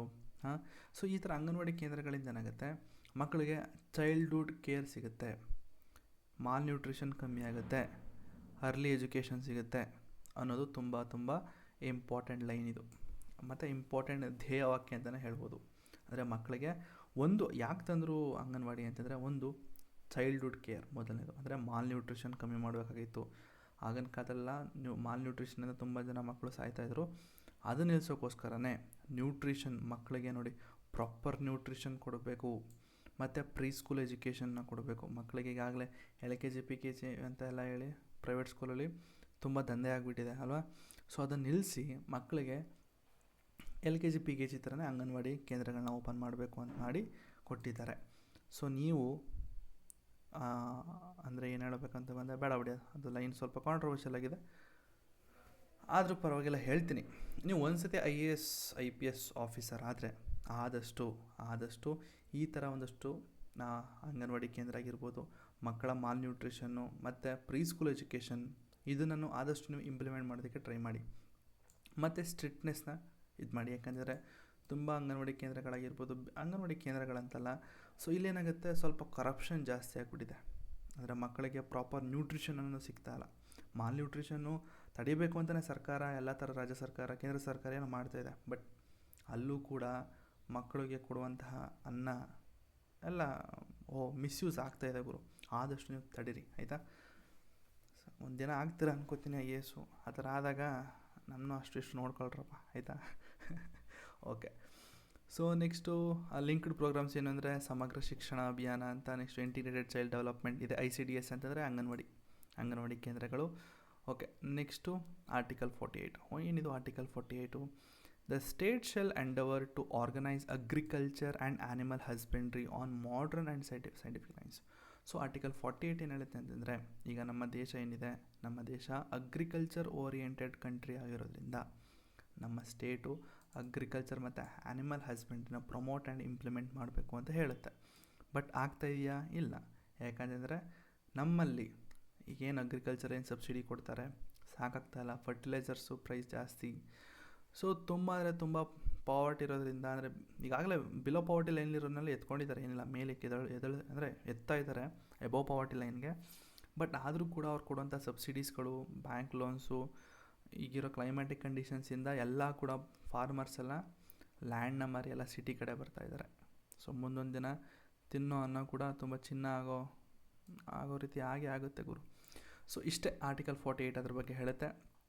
ಸೊ ನಿಮಗೆ ಲಿಂಕ್ಡ್ ಪ್ರೋಗ್ರಾಮ್ಸ್ ಏನು ಅಂತಂದರೆ, ಸೊ ನಾನು ನಿಮಗೆ ಡೈರೆಕ್ಟಾಗಿ ಸುಮ್ಮನೆ ಹೇಳ್ತಾ ಇದ್ದೀನಿ. ಬಟ್ ನಿಮ್ಗೆ ಇನ್ನೂ ಡೀಟೇಲಾಗಿ ಬೇಕು ಅಂದರೆ ನೀವು ಎಕ್ಸ್ಪ್ಲನೇಷನಲ್ಲಿ ಓದ್ಕೊಳ್ಳಿ ಸಾಕು. ಇಷ್ಟು 2 ಲೈನ್ ಓದ್ಕೊಂಡ್ರೆ ಗುರು ಆರಾಮು. ನಾನು ಮತ್ತೊಮ್ಮೆ ಹೇಳ್ತಾ ಇದ್ದೀನಿ, ನೀವು ಬರೀತಾ ಇರೋದು UPSC ಲಾಯರ್ ಎಕ್ಸಾಮ್ ಅಲ್ಲ, ಅದೊಂದು ಜ್ಞಾಪಕ ಇಟ್ಕೊಂಡು ಬರೀರಿ. ಸೊ ನೀವು ಲಾಯರ್ ಎಕ್ಸಾಮ್ ಆದರೆ ಡೀಟೇಲಾಗಿ ಹೋಗ್ಬೇಕಾಗ್ತದೆ. ಸೊ ಬಟ್ ಇಲ್ಲಿ ಡೀಟೇಲ್ ಬೇಡ, ಅಂಡರ್ಸ್ಟ್ಯಾಂಡಿಂಗ್ ಇದ್ದರೆ ಸಾಕು, ಕಾನ್ಸೆಪ್ಟ್ ಕ್ಲಿಯರ್ ಆಗಿದ್ದರೆ ಸಾಕು. ಮತ್ತು ಜೊತೆಗೆ ಈ ಲಿಂಕ್ಡ್ ಪ್ರೋಗ್ರಾಮ್ಸ್ಗಳು, ಆಯಿತಾ? ಈಗ ನಾನು ಆಗಲೇ ರಾಷ್ಟ್ರೀಯ ಗೋಕುಲ್ ಮಿಷನ್ ಅಂತ ಹೇಳಿದೆ. ಸೊ ಇಲ್ಲೂ ಬಂದಿದೆ ನೋಡಿ. ಸೊ ಈ ಥರ ಸೇರಿಸೋದ್ರಿಂದ ಏನಾಗುತ್ತೆ ಅಂತಂದರೆ, ವೆಯ್ಟೇಜ್ ಜಾಸ್ತಿ ಆಗುತ್ತೆ ನಿಮ್ಮ ಆನ್ಸರಿಂಗಲ್ಲಿ, ತುಂಬ ತೂಕ ಸಿಗುತ್ತೆ, ಮಾರ್ಕ್ಸ್ ಸಿಗ್ಬೋದು ನಿಮಗೆ. 10 5 ಅಂತಕ್ಕೆ ಪಕ್ಕ ಗುರು ಇಷ್ಟು ಬರೆದ್ರೆ, ಸರಿನಾ? ಇನ್ನು 5 ಮಾರ್ಕ್ಸು ಹೇಳೋದಕ್ಕಾಗಲ್ಲ, ಆಯಿತಾ? ಓಕೆ. ಆರ್ಟಿಕಲ್ 48A ಏನು ಹೇಳುತ್ತೆ? The state shall endeavour to protect and improve the environment and to safeguard the forest and wildlife. ಅಂದರೆ ಎನ್ವಿರಾನ್ಮೆಂಟ್ನ ಪ್ರೊಟೆಕ್ಟ್ ಮಾಡಬೇಕು, ವೈಲ್ಡ್ ಲೈಫ್ನ ಪ್ರೊಟೆಕ್ಟ್ ಮಾಡಬೇಕು. ಅಂದರೆ ಫಾರೆಸ್ಟ್, ಅರಣ್ಯವನ್ನು ಸೇವ್ ಮಾಡಬೇಕು ಅನ್ನೋದು ಹೇಳುತ್ತೆ. ಸೇವ್ ಮಾಡ್ತಾಯಿದ್ದೀರಾ? ಅದೇನು ಮಾಡ್ತಾಯಿದ್ರೆ ಏನೋ ಗೊತ್ತಿಲ್ಲ. ಸೊ ಇದ್ರ ಬಗ್ಗೆ ಹೇಳುತ್ತೆ ಅಂದರೆ ನಮ್ಮ ಒಂದು ಪ್ರಕೃತಿನ ಸೇವ್ ಮಾಡಬೇಕು, ವೈಲ್ಡ್ ಲೈಫ್ನ ಸೇವ್ ಮಾಡಬೇಕು ಅನ್ನೋದು ಆರ್ಟಿಕಲ್ 48A ಒಂದು ಅರ್ಥ, ಆಯಿತಾ. ಸೊ ಇದಕ್ಕೆ ಲಿಂಕ್ಡ್ ಪ್ರೋಗ್ರಾಮ್ಸ್ ಏನಂದರೆ ನ್ಯಾಷನಲ್ ಗ್ರೀನ್ ಮಿಷನು, ಅಂದರೆ ಎಲ್ಲ ಕಂಪ್ಲೀಟಾಗಿ ಅಫಾರೆಸ್ಟೇಷನ್ನ ಪ್ರಮೋಟ್ ಮಾಡಬೇಕು. ಡಿಫಾರೆಸ್ಟೇಷನ್ ಮಾಡಬೇಡಿ ಕಣ್ರಪ್ಪ. ವಾಟ್ ಇಸ್ ಮೀನ್ ಬೈ ಹೇಳ್ರಪ್ಪ ಅದನ್ನು. ಅಫಾರೆಸ್ಟೇಷನ್ಗೂ ಮತ್ತು ಡಿಫಾರೆಸ್ಟೇಷನ್ಗೂ ಡೆಫಿನೇಷನ್ ಹೇಳಿ, ನನಗೆ ಗೊತ್ತಿಲ್ಲ, ಆಯಿತಾ. ಸೊ ಎಕೋ ರಿಸ್ಟೋರೇಷನ್ ಮಾಡಬೇಕು. ನೆಕ್ಸ್ಟು ಪ್ರಾಜೆಕ್ಟ್ ಟೈಗರ್ ಮತ್ತು ಪ್ರಾಜೆಕ್ಟ್ ಎಲಿಫೆಂಟ್ ಅಂತ ತಂದಿದ್ದಾರೆ. ಸೊ ಇವೆಲ್ಲ ಎಂಡೇಂಜರ್ ಸ್ಪೀಸೀಸ್ ಆಗಿರೋದ್ರಿಂದ, ಸೊ ಟೈಗರ್ ಮಾತ್ರ ಎಂಡೇಂಜರ್ ಸ್ಪೀಸೀಸ್ ಗುರು, ಆಯಿತಾ. ಈಗಾಗಲೇ ಟೈಗರ್ ಸಂಖ್ಯೆಗಳು ಕಮ್ಮಿ ಆಗ್ತಾ ಬರ್ತಾಯಿದೆ ವರ್ಷಕ್ಕೂ. ಸೊ ಅದನ್ನು ಪ್ರೊಟೆಕ್ಟ್ ಮಾಡೋದಕ್ಕೋಸ್ಕರ ಒಂದಷ್ಟು ಪ್ರಾಜೆಕ್ಟ್ ಟೈಗರ್, ಪ್ರಾಜೆಕ್ಟ್ ಎಲಿಫೆಂಟ್ ತಂದಿದ್ದಾರೆ. ಇದು ವೈಲ್ಡ್ ಲೈಫ್ ಸ್ಪೀಸೀಸ್ ಆಯಿತು.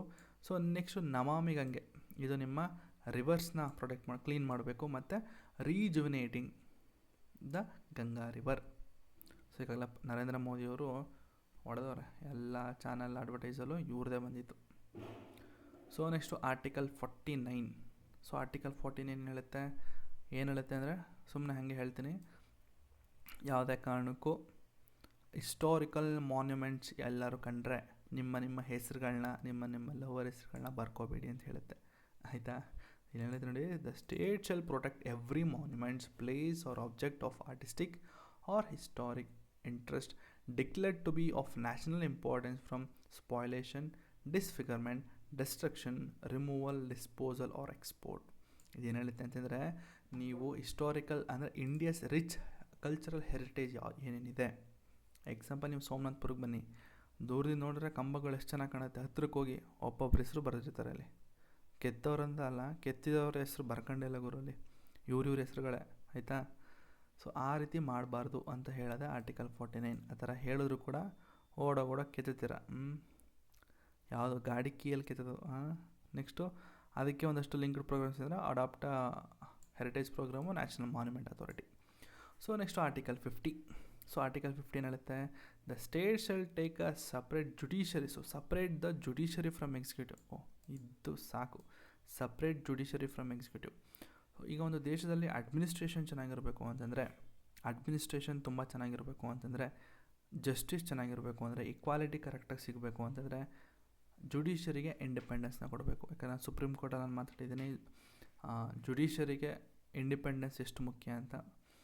ಸೊ ಈ ಥರ ಇಂಡಿಪೆಂಡೆನ್ಸ್ ಕೊಡೋದ್ರಿಂದ ಈ ಎಕ್ಸಿಕ್ಯೂಟಿವ್ ಇನ್ಫ್ಲುಯೆನ್ಸ್ ಏನಿರುತ್ತೆ, ಈಗ ಕನ್ಸಿಡರ್ ಯಾವುದೋ ಒಂದು ತೀರ್ಪು ಕೊಡ್ತಾ ಇರ್ತಾರೆ ಅಂತ ತಿಳ್ಕೊಳ್ಳಿ, ಆ ತೀರ್ಪಲ್ಲಿ ಅಕಸ್ಮಾತ್ ಎಕ್ಸಿಕ್ಯೂಟಿವ್ ಇನ್ವಾಲ್ವ್ ಆದಾಗ ಅವ್ರಿಗೆ ಇಷ್ಟ ಬಂದವ್ರಿಗೆ ಕೊಡಲೇಬೇಕು ಅಂತ ಪ್ರೆಷರ್ ಮಾಡ್ತಾರೆ. ಎಕ್ಸಾಂಪಲ್ ಈಗ ನೀವು ಓಲ್ಡ್ ಡೇಸ್ ಅಂದರೆ ಬಿಫೋರ್ ಯಾವಾಗ ಅಂತ ಹೇಳಿ ನಿಮಗೆ 1970s 80s ಅಲ್ಲಿ ತುಂಬ ಅಲ್ಲಿ ಬಯಾಸ್ಟಾಗಿ ಕೊಡ್ತಾಯಿದ್ರು ಜಸ್ಟಿಸು.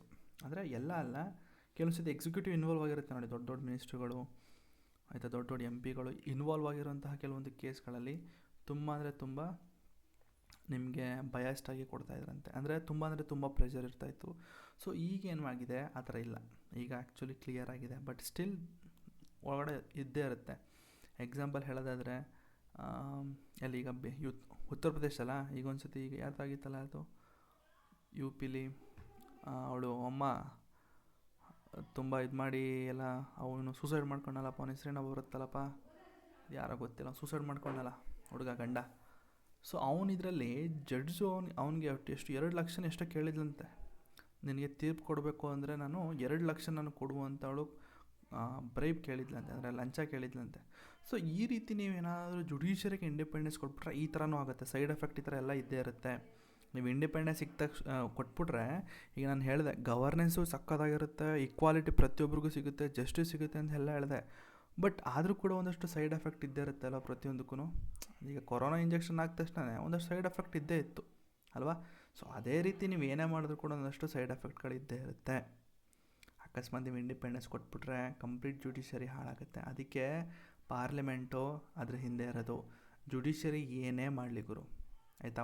ಅಕಸ್ಮಾತು ಜುಡಿಷರಿ ಅದ್ರ ಜುರಿಸ್ಟಿಕ್ಷನ್ನ ಕಮ್ಮಿ ಮಾಡಬೇಕು ಅಂತಂದಾಗ ಆ ಜುರಿಸ್ಟಿಕ್ಷನ್ನ ಕಮ್ಮಿ ಮಾಡೋದು ಜಾಸ್ತಿ ಮಾಡೋದು ಎಲ್ಲ ಕೂಡ ಪಾರ್ಲಿಮೆಂಟ್ ಕೈಲಿರುತ್ತೆ, ಆಯಿತಾ. ಅಷ್ಟು ಗೊತ್ತಿದ್ರೆ ಸಾಕು, ಜಾಸ್ತಿ ಹೋಗೋದು ಬೇಡ, ತುಂಬ ಇನ್ವಾಲ್ವ್ ಆಗಿಬಿಡ್ತೀನಿ ಗುರು, ಆಯಿತಾ.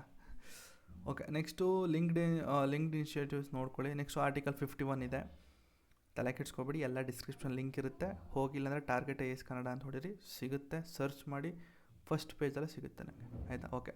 ಸೊ ಇಂಟರ್ನ್ಯಾಷನಲ್ ನೋಡಿ, the state shall endeavour to promote a international peace and security. Article 51 ಹೇಳುತ್ತೆ international peace and security maintain ಮಾಡಿ, ಆಯಿತಾ? ಗ್ಲೋಬಲ್ ಪೀಸ್ನ ಮೇಂಟೈನ್ ಮಾಡಿ, ಆದರೆ ನಮ್ಮ ದೇಶ ಬೇರೆ ದೇಶದ ಜೊತೆಗೆ ಪೀಸ್ ಆಗಿರಿ, ಶಾಂತಿಯುತವಾಗಿರಿ ಅಂತೆಲ್ಲ ಹೇಳುತ್ತೆ. ಸೊ ಎಕ್ಸಾಂಪಲ್ ಹೇಳೋದಾದರೆ G20 ಸಮಿಟ್ ಮಾಡ್ತು ನಮ್ಮ ದೇಶದಲ್ಲಿ, ಎಲ್ಲಿ? ಡೆಲ್ಲಿಲಿ ಮಾಡ್ತಲ್ವ? G20 ಸಮಿಟ್ ನಡೀತು ಈ ಸತಿ, ಆಯಿತಾ? ನೆಕ್ಸ್ಟು UN ಪೀಸ್ ಕೀಪಿಂಗ್ ಮಿಷನಲ್ಲೆಲ್ಲ ಇನ್ವಾಲ್ವ್ ಆಗಿದೆ ನಮ್ಮ ಇಂಡಿಯಾ. ಜೊತೆಗೆ ಇಂಟರ್ನ್ಯಾಷನಲ್ ಸೋಲಾರ್ ಅಲಯನ್ಸಲ್ಲಿ ನಮ್ಮ India part one of the member ಅಂತ ಹೇಳ್ಬೋದು, ಆಯಿತಾ?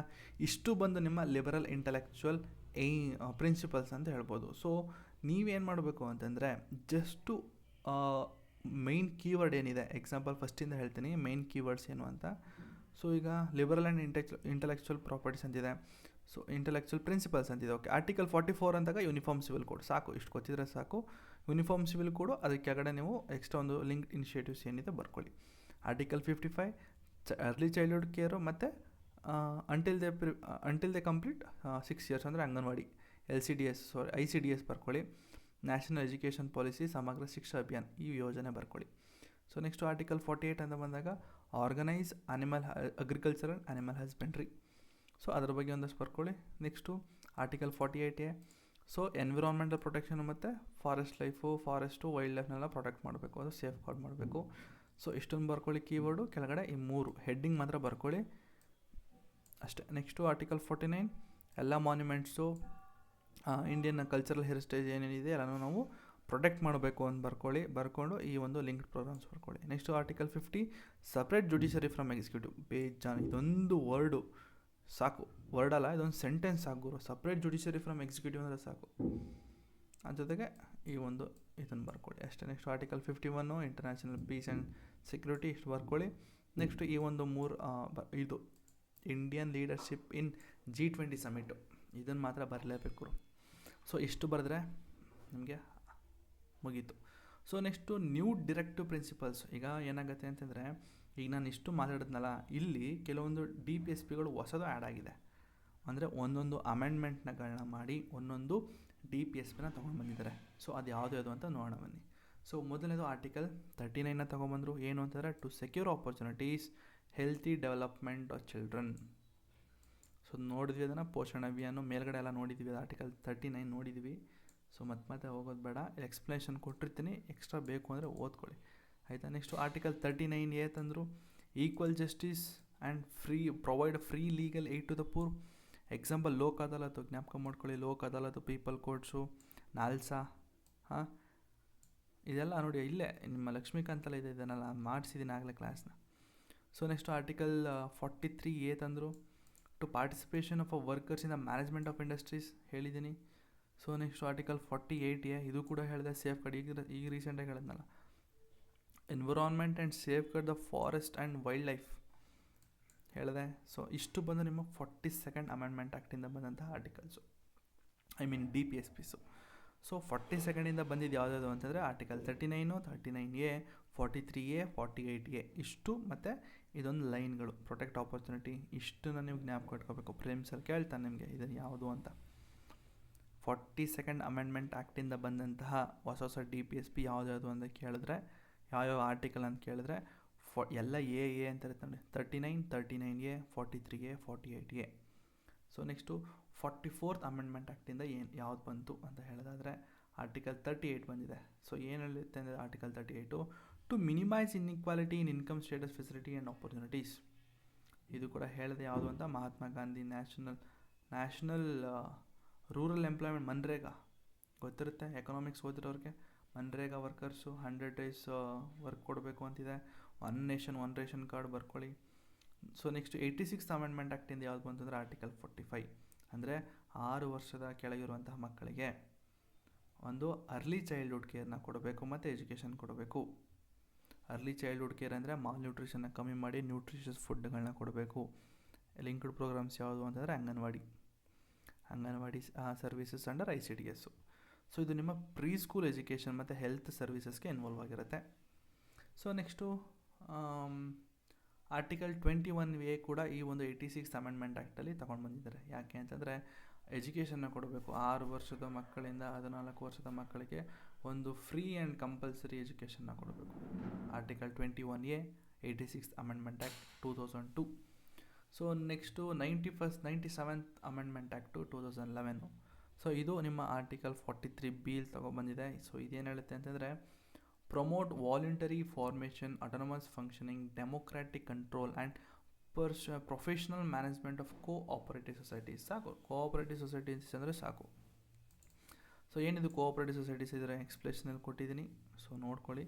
ಜಾಸ್ತಿ ಕೋಆಪರೇಟಿವ್ ಸೊಸೈಟೀಸ್ ಬಗ್ಗೆ ಜಾಸ್ತಿ ನೋಡೋಕೆ ಹೋಗಬೇಡಿ.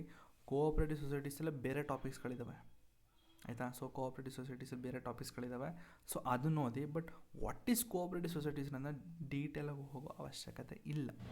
ಅಕಸ್ಮಾತ್ ನೀವು ಮೇಯ್ನ್ಸ್ ಓದ್ತಾ ಇದ್ದೀರ ಅಂದರೆ ನಿಮಗೆ ಬೇರೆ ಥರನೇ ಸಿಗ್ತದೆ ನಿಮಗೆ ನೋಟ್ಸ್ಗಳು. ಆ ಥರ ನೋಟ್ಸ್ಗಳು ಬೇಕು ಅಂದರೆ ನನಗೆ ಟೆಲಿಗ್ರಾಮಲ್ಲಿ ಬೈ ಮಾಡಿ ಹೋಗಿ ನಾನು ನಿಮಗೆ ಕಳಿಸ್ತೇನೆ, ಸರಿನಾ. ಸೊ ಇಷ್ಟು ಬಂದು ನಿಮ್ಮ ಇದಾಗಿತ್ತು, ಏನದು ಅಮೆಂಡ್ಮೆಂಟ್ಗಳಿಂದ ಬಂದಂತಹ ಹೊಸ DPSPಗಳು. ಸೊ ಇಷ್ಟು ಇವತ್ತಿನ ಕ್ಲಾಸಲ್ಲಿ. ನಾನು ನೆಕ್ಸ್ಟ್ ಕ್ಲಾಸಲ್ಲಿ ನಾನು ನಿಮಗೆ ಕ್ರಿಟಿಸಿಸಮ್ ಆಫ್ DPSP. ಸೊ DPSPಗೆ ಸ್ವಲ್ಪ ಕ್ರಿಟಿಸಿಸಮ್ಗಳಿದ್ದಾವೆ. ಸೊ ಅದನ್ನು ನೋಡೋಣ. ಸೊ ಅದಾದಮೇಲೆ ಇಷ್ಟೇ. ಅದಾದಮೇಲೆ conflict between fundamental rights. So ಈ ಫಂಡಮೆಂಟಲ್ ರೈಟ್ಸ್ಗೂ ಮತ್ತು DPSPಗೂ ಒಂದಷ್ಟು ಜಗಳ ಆಗುತ್ತಂತೆ. ಸೊ ನೋಡಿ, Champakam Dorai case, Dorairajan case, next Golaknath case, Kesavananda Bharati case, Minerva mills case, ಇದರಿಂದ ಏನೇನಾಗಿತ್ತು ಅನ್ನೋದು ನೆಕ್ಸ್ಟ್ ಕ್ಲಾಸಲ್ಲಿ ಸಿಗ್ತದೆ. ಸೊ ಅದಾದಮೇಲೆ ಇನ್ನೊಂದು ಇಂಪ್ಲಿಮೆಂಟೇಷನ್ ಆಫ್ DPSPನ ಎಲ್ಲೆಲ್ಲಿ ಇಂಪ್ಲಿಮೆಂಟ್ ಮಾಡಿದ್ದಾರೆ, ಆಯಿತಾ. ಸೊ ಅದು ಬಿಟ್ಟರೆ ನಿಮ್ಮ ಒಂದು ನೀವೇನು ಮಾಡಬೇಕು ಅಂತಂದರೆ ಹೇಳ್ತೀನಿ ರೀ. ಈಗ ನೀವೇನು ಮಾಡಬೇಕು ಅಂತಂದರೆ ಅಕಸ್ಮಾತ್ ನಿಮ್ಗೇನಾದರೂ ಇದು ಕನ್ನಡದಲ್ಲಿ ಬೇಕು ಅಂತಂದರೆ ನಿಮ್ಮ ಮೇಲ್ಗಡೆ ಟ್ರಾನ್ಸ್ಲೇಟರ್ ಬಟನ್ ಇದೆ ನೋಡಿ, ಇಲ್ಲಿ ನೋಡಿ ಮೇಲ್ಗಡೆ ಇದೆಯಲ್ವಾ. ಸೊ ಇಲ್ಲಿ ಹೋಗಿ ಸೆಲೆಕ್ಟ್ ಲ್ಯಾಂಗ್ವೇಜು ಕನ್ನಡ ಕೊಡಿ. ಕಂಪ್ಲೀಟಾಗಿ ನಿಮಗೆ ಕನ್ನಡದಲ್ಲಿಗೆ ಟ್ರಾನ್ಸ್ಲೇಟ್ ಆಗುತ್ತೆ, ಆಯಿತಾ. ಸೊ ಇದರ ಅವಶ್ಯಕತೆ ಇಲ್ಲ. ಅಕಸ್ಮಾತ್ ಹಿಂದಿಲಿ ಬೇಕು ಅಂದರೆ ಹಿಂದಿಲೂ ಸಿಗುತ್ತೆ. ಇಲ್ಲ ಸರ್ ನಾನು ತಮಿಳು ಹುಡುಗ ಸರ್, ತಮಿಳು ಬೇಕು, ತಗೊಳ್ಳಿ ತಮಿಳು. ಸದ್ಯಕ್ಕೆ ನಾನು ಇಂಗ್ಲೀಷಲ್ಲಿ ತೊಗೊಂಡಿದ್ದೀನಿ, ಆಯಿತಾ. ನೀವೇನು ಮಾಡಬೇಕು ಅಂದರೆ ಈಗ ನೋಡಿ, ಹೋಮ್ ಪೇಜಲ್ಲಿ ನಿಮಗೆ ಡಿಫ್ರೆನ್ಸ್ ಬಿಟ್ವೀನ್ ಅದರ ನೆಕ್ಸ್ಟ್ ಕ್ಲಾಸಲ್ಲಿ ಇನ್ನೊಂದಿದೆ, directives outside the part 4 of the constitution. ಇದು ಕೂಡ ನಾನು ಹೇಳ್ತೀನಿ, ಆಯಿತಾ. ಅದು ಬಿಡಿ, ಇದು ತುಂಬ ಇಂಪಾರ್ಟೆಂಟ್ ಹೇಳ್ತೀನಿ ಈಗ. What is the difference between fundamental rights and DPSP. ಇದು ನೀವು ಮೇನ್ಸ್ಗೆ ಹೀಗೆ ಬರೀಬೇಕು ಗುರು. ತುಂಬ ಜನ ಹೇಳ್ಕೊಡ್ತಾರೆ, ಒಂದು ಬಾಕ್ಸ್ ಹಾಕೊಳ್ಳಿ, ಈ ಕಡೆ ಯಾರ್ದ ಬರೀರಿ, ಆ ಕಡೆ ಯಾರ್ದ ಬರೀರಿ ಅಂತಂತಾರೆ. ಬರಿಬೇಡಿ, ಅದು ತಪ್ಪು ಗುರು, ಅದು ಫಾರ್ಮೇಟೇ ತಪ್ಪು. ನೀವೇನು ಮಾಡಬೇಕು ಅಂತಂದರೆ, ಈಗ ನಾನು ನೇಚರ್ ಅಂತ ಬರೆದಿದ್ದೀನಿ, ಇದನ್ನು ಬರಿಬೇಡಿ. ಸೊ ಫಸ್ಟ್ ಪಾಯಿಂಟ್ ಹಾಕಿ, ಫಸ್ಟ್ ಪಾಯಿಂಟ್ ಅಂತ ಹಾಕಿ, ಈ ಫಂಡಮೆಂಟಲ್ ರೈಟ್ಸ್ ಅಂತ ಹಾಕ್ಬಿಟ್ಟು, ಈ fundamental rights these are basics rights ಅಂತ ಹಾಕಿ ಹಿಂಗೆ ಅಂತ ಬರೀರಿ, ಅದ್ರ ಬಗ್ಗೆ ಎಕ್ಸ್ಪ್ಲೇನ್ ಮಾಡಿ. ಸೊ ನೆಕ್ಸ್ಟ್ ಲೈನಲ್ಲಿ DPSP ಅಂತ ಹಾಕ್ಬಿಟ್ಟು DPSP ಬಗ್ಗೆ ಬರೀರಿ. ಸೊ ನೆಕ್ಸ್ಟು ಎರಡನೇ ಪಾಯಿಂಟ್ ಅಂತ ಹಾಕಿ, ಎರಡನೇ ಪಾಯಿಂಟ್ ಅಂದರೆ 2 ಅಂತ ಹಾಕ್ಬಿಟ್ಟು ಇಷ್ಟು ಬರೀರಿ. ಅಂದರೆ ಇದನ್ನು ಇನ್ನೂ ಕಂಪ್ರೆಸ್ ಮಾಡಬೇಕು ನೀವು. ಇನ್ನೂ ಕಂಪ್ರೆಸ್ ಮಾಡಿ ನಿಮ್ಗೆ ಎಷ್ಟಾಗುತ್ತೋ ಅಷ್ಟು ಒಂದೊಂದು ಲೈನ್ ಓದ್ಕೊಳ್ಳಿ ಸಾಕು. The purpose of the DPSP is to guide the state in creating a welfare state. ಇಲ್ಲಿ protect the individual freedom and ensure equality. ಇಷ್ಟು ಬರೆದ್ರೂ ಸಾಕು. ಎರಡು ಲೈನ್ ಬರೆದು ಒಂದು 250 ವರ್ಡ್ಸಲ್ಲಿ ಬರೋ ರೀತಿ ಬರೆದು ನೀವು ನನಗೆ ಕಳಿಸ್ಬೇಕಾಗ್ತದೆ, ಆಯಿತಾ. ನೀವು ನಮಗೆ ಕಳಿಸ್ಬೇಕು. ನಾನು ಒಂದು ಗ್ರೂಪ್ ಮಾಡ್ತಾಯಿದ್ದೀನಿ ಈಗಾಗಲೇ. ಇದು ಒಂದು ಸತಿ ಕಂಪ್ಲೀಟ್ ಆದಮೇಲೆ ಮೈನ್ಸ್ ಗ್ರೂಪ್ ಮಾಡಿಕೊಡ್ತೀನಿ. ಮೈನ್ಸ್ ಆನ್ಸರ್ ರೈಟಿಂಗ್ ಹೇಳ್ಕೊಡ್ತೀನಿ, ತಲೆ ಕೆಡಿಸ್ಕೊಬೇಡಿ. ಅಂದರೆ ನಾನು ಫುಲ್ ತಿಳ್ಕೊಂಡಿಲ್ಲ ಗುರು, ನಾನು ಸ್ಟೂಡೆಂಟೇ, ನಾನು UPSC ಪ್ರಿಲಿಮ್ಸ್ಗೆಲ್ಲ ಪ್ರಿಪೇರ್ ಆಗ್ತಾಯಿದ್ದೀನಿ. ಬಟ್ ಪ್ರಿಪರೇಷನ್ ಜೊತೆಗೆ ನಿಮ್ಮನ್ನು ಜೊತೆ ಕರ್ಕೊ ಹೋಗೋಣ ಅಂತ ಅನ್ನಿಸ್ತು. ಜೊತೆ ಕರ್ಕೋಗ್ತೀನಿ, ತಲೆ ಕೆಡಿಸ್ಕೊಬೇಡಿ. ಒಟ್ಟಿಗೆ ಹೋಗೋಣ, ಒಟ್ಟಿಗೆ ಓದೋಣ, ಆಯಿತಾ ಅಂತ ಹೇಳ್ತಾ ನೀವೇನು ಮಾಡ್ಬೇಕು ಹೇಳಿ, ಸಬ್ಸ್ಕ್ರೈಬ್ ಮಾಡ್ಕೋಬೇಕು, ಲೈಕ್ ಮಾಡಬೇಕು, ಆಯಿತಾ. ಅರ್ಥ ಆಗಿಲ್ಲ ಅಂದರೆ ಕಮೆಂಟ್ ಮಾಡಿ ಹೇಳಬೇಕು. ಕೆಲವೊಂದು ಟಾಪಿಕ್ ಕೆಲವೊಂದು ಸೆಂಟೆನ್ಸ್ ಅರ್ಥ ಆಗಿಲ್ಲ ಅಂದರೆ ಹೇಳಬೇಕು. ಇಲ್ಲಾಂದರೆ ಟೆಲಿಗ್ರಾಮಲ್ಲಿ ಪರ್ಸನಲ್ ಮಾತಾಡಬೇಕು ಅಂದರೆ ಟೆಲಿಗ್ರಾಮಲ್ಲಿ ಮೆಸೇಜ್ ಹಾಕಿ. ಟೆಲಿಗ್ರಾಮ್ ಕಾಲಲ್ಲಿ ನಿಮ್ಮ ಒಂದು ಡೌಟ್ಸ್ಗಳನ್ನ ಕ್ಲಿಯರ್ ಮಾಡಿಕೊಡ್ತೀನಿ ಅಂತ ಹೇಳ್ತಾ ಈ ವಿಡಿಯೋನ ಇಲ್ಲಿಗೆ ನಿಲ್ಲಿಸ್ತಾ ಇದ್ದೀನಿ. Thank you.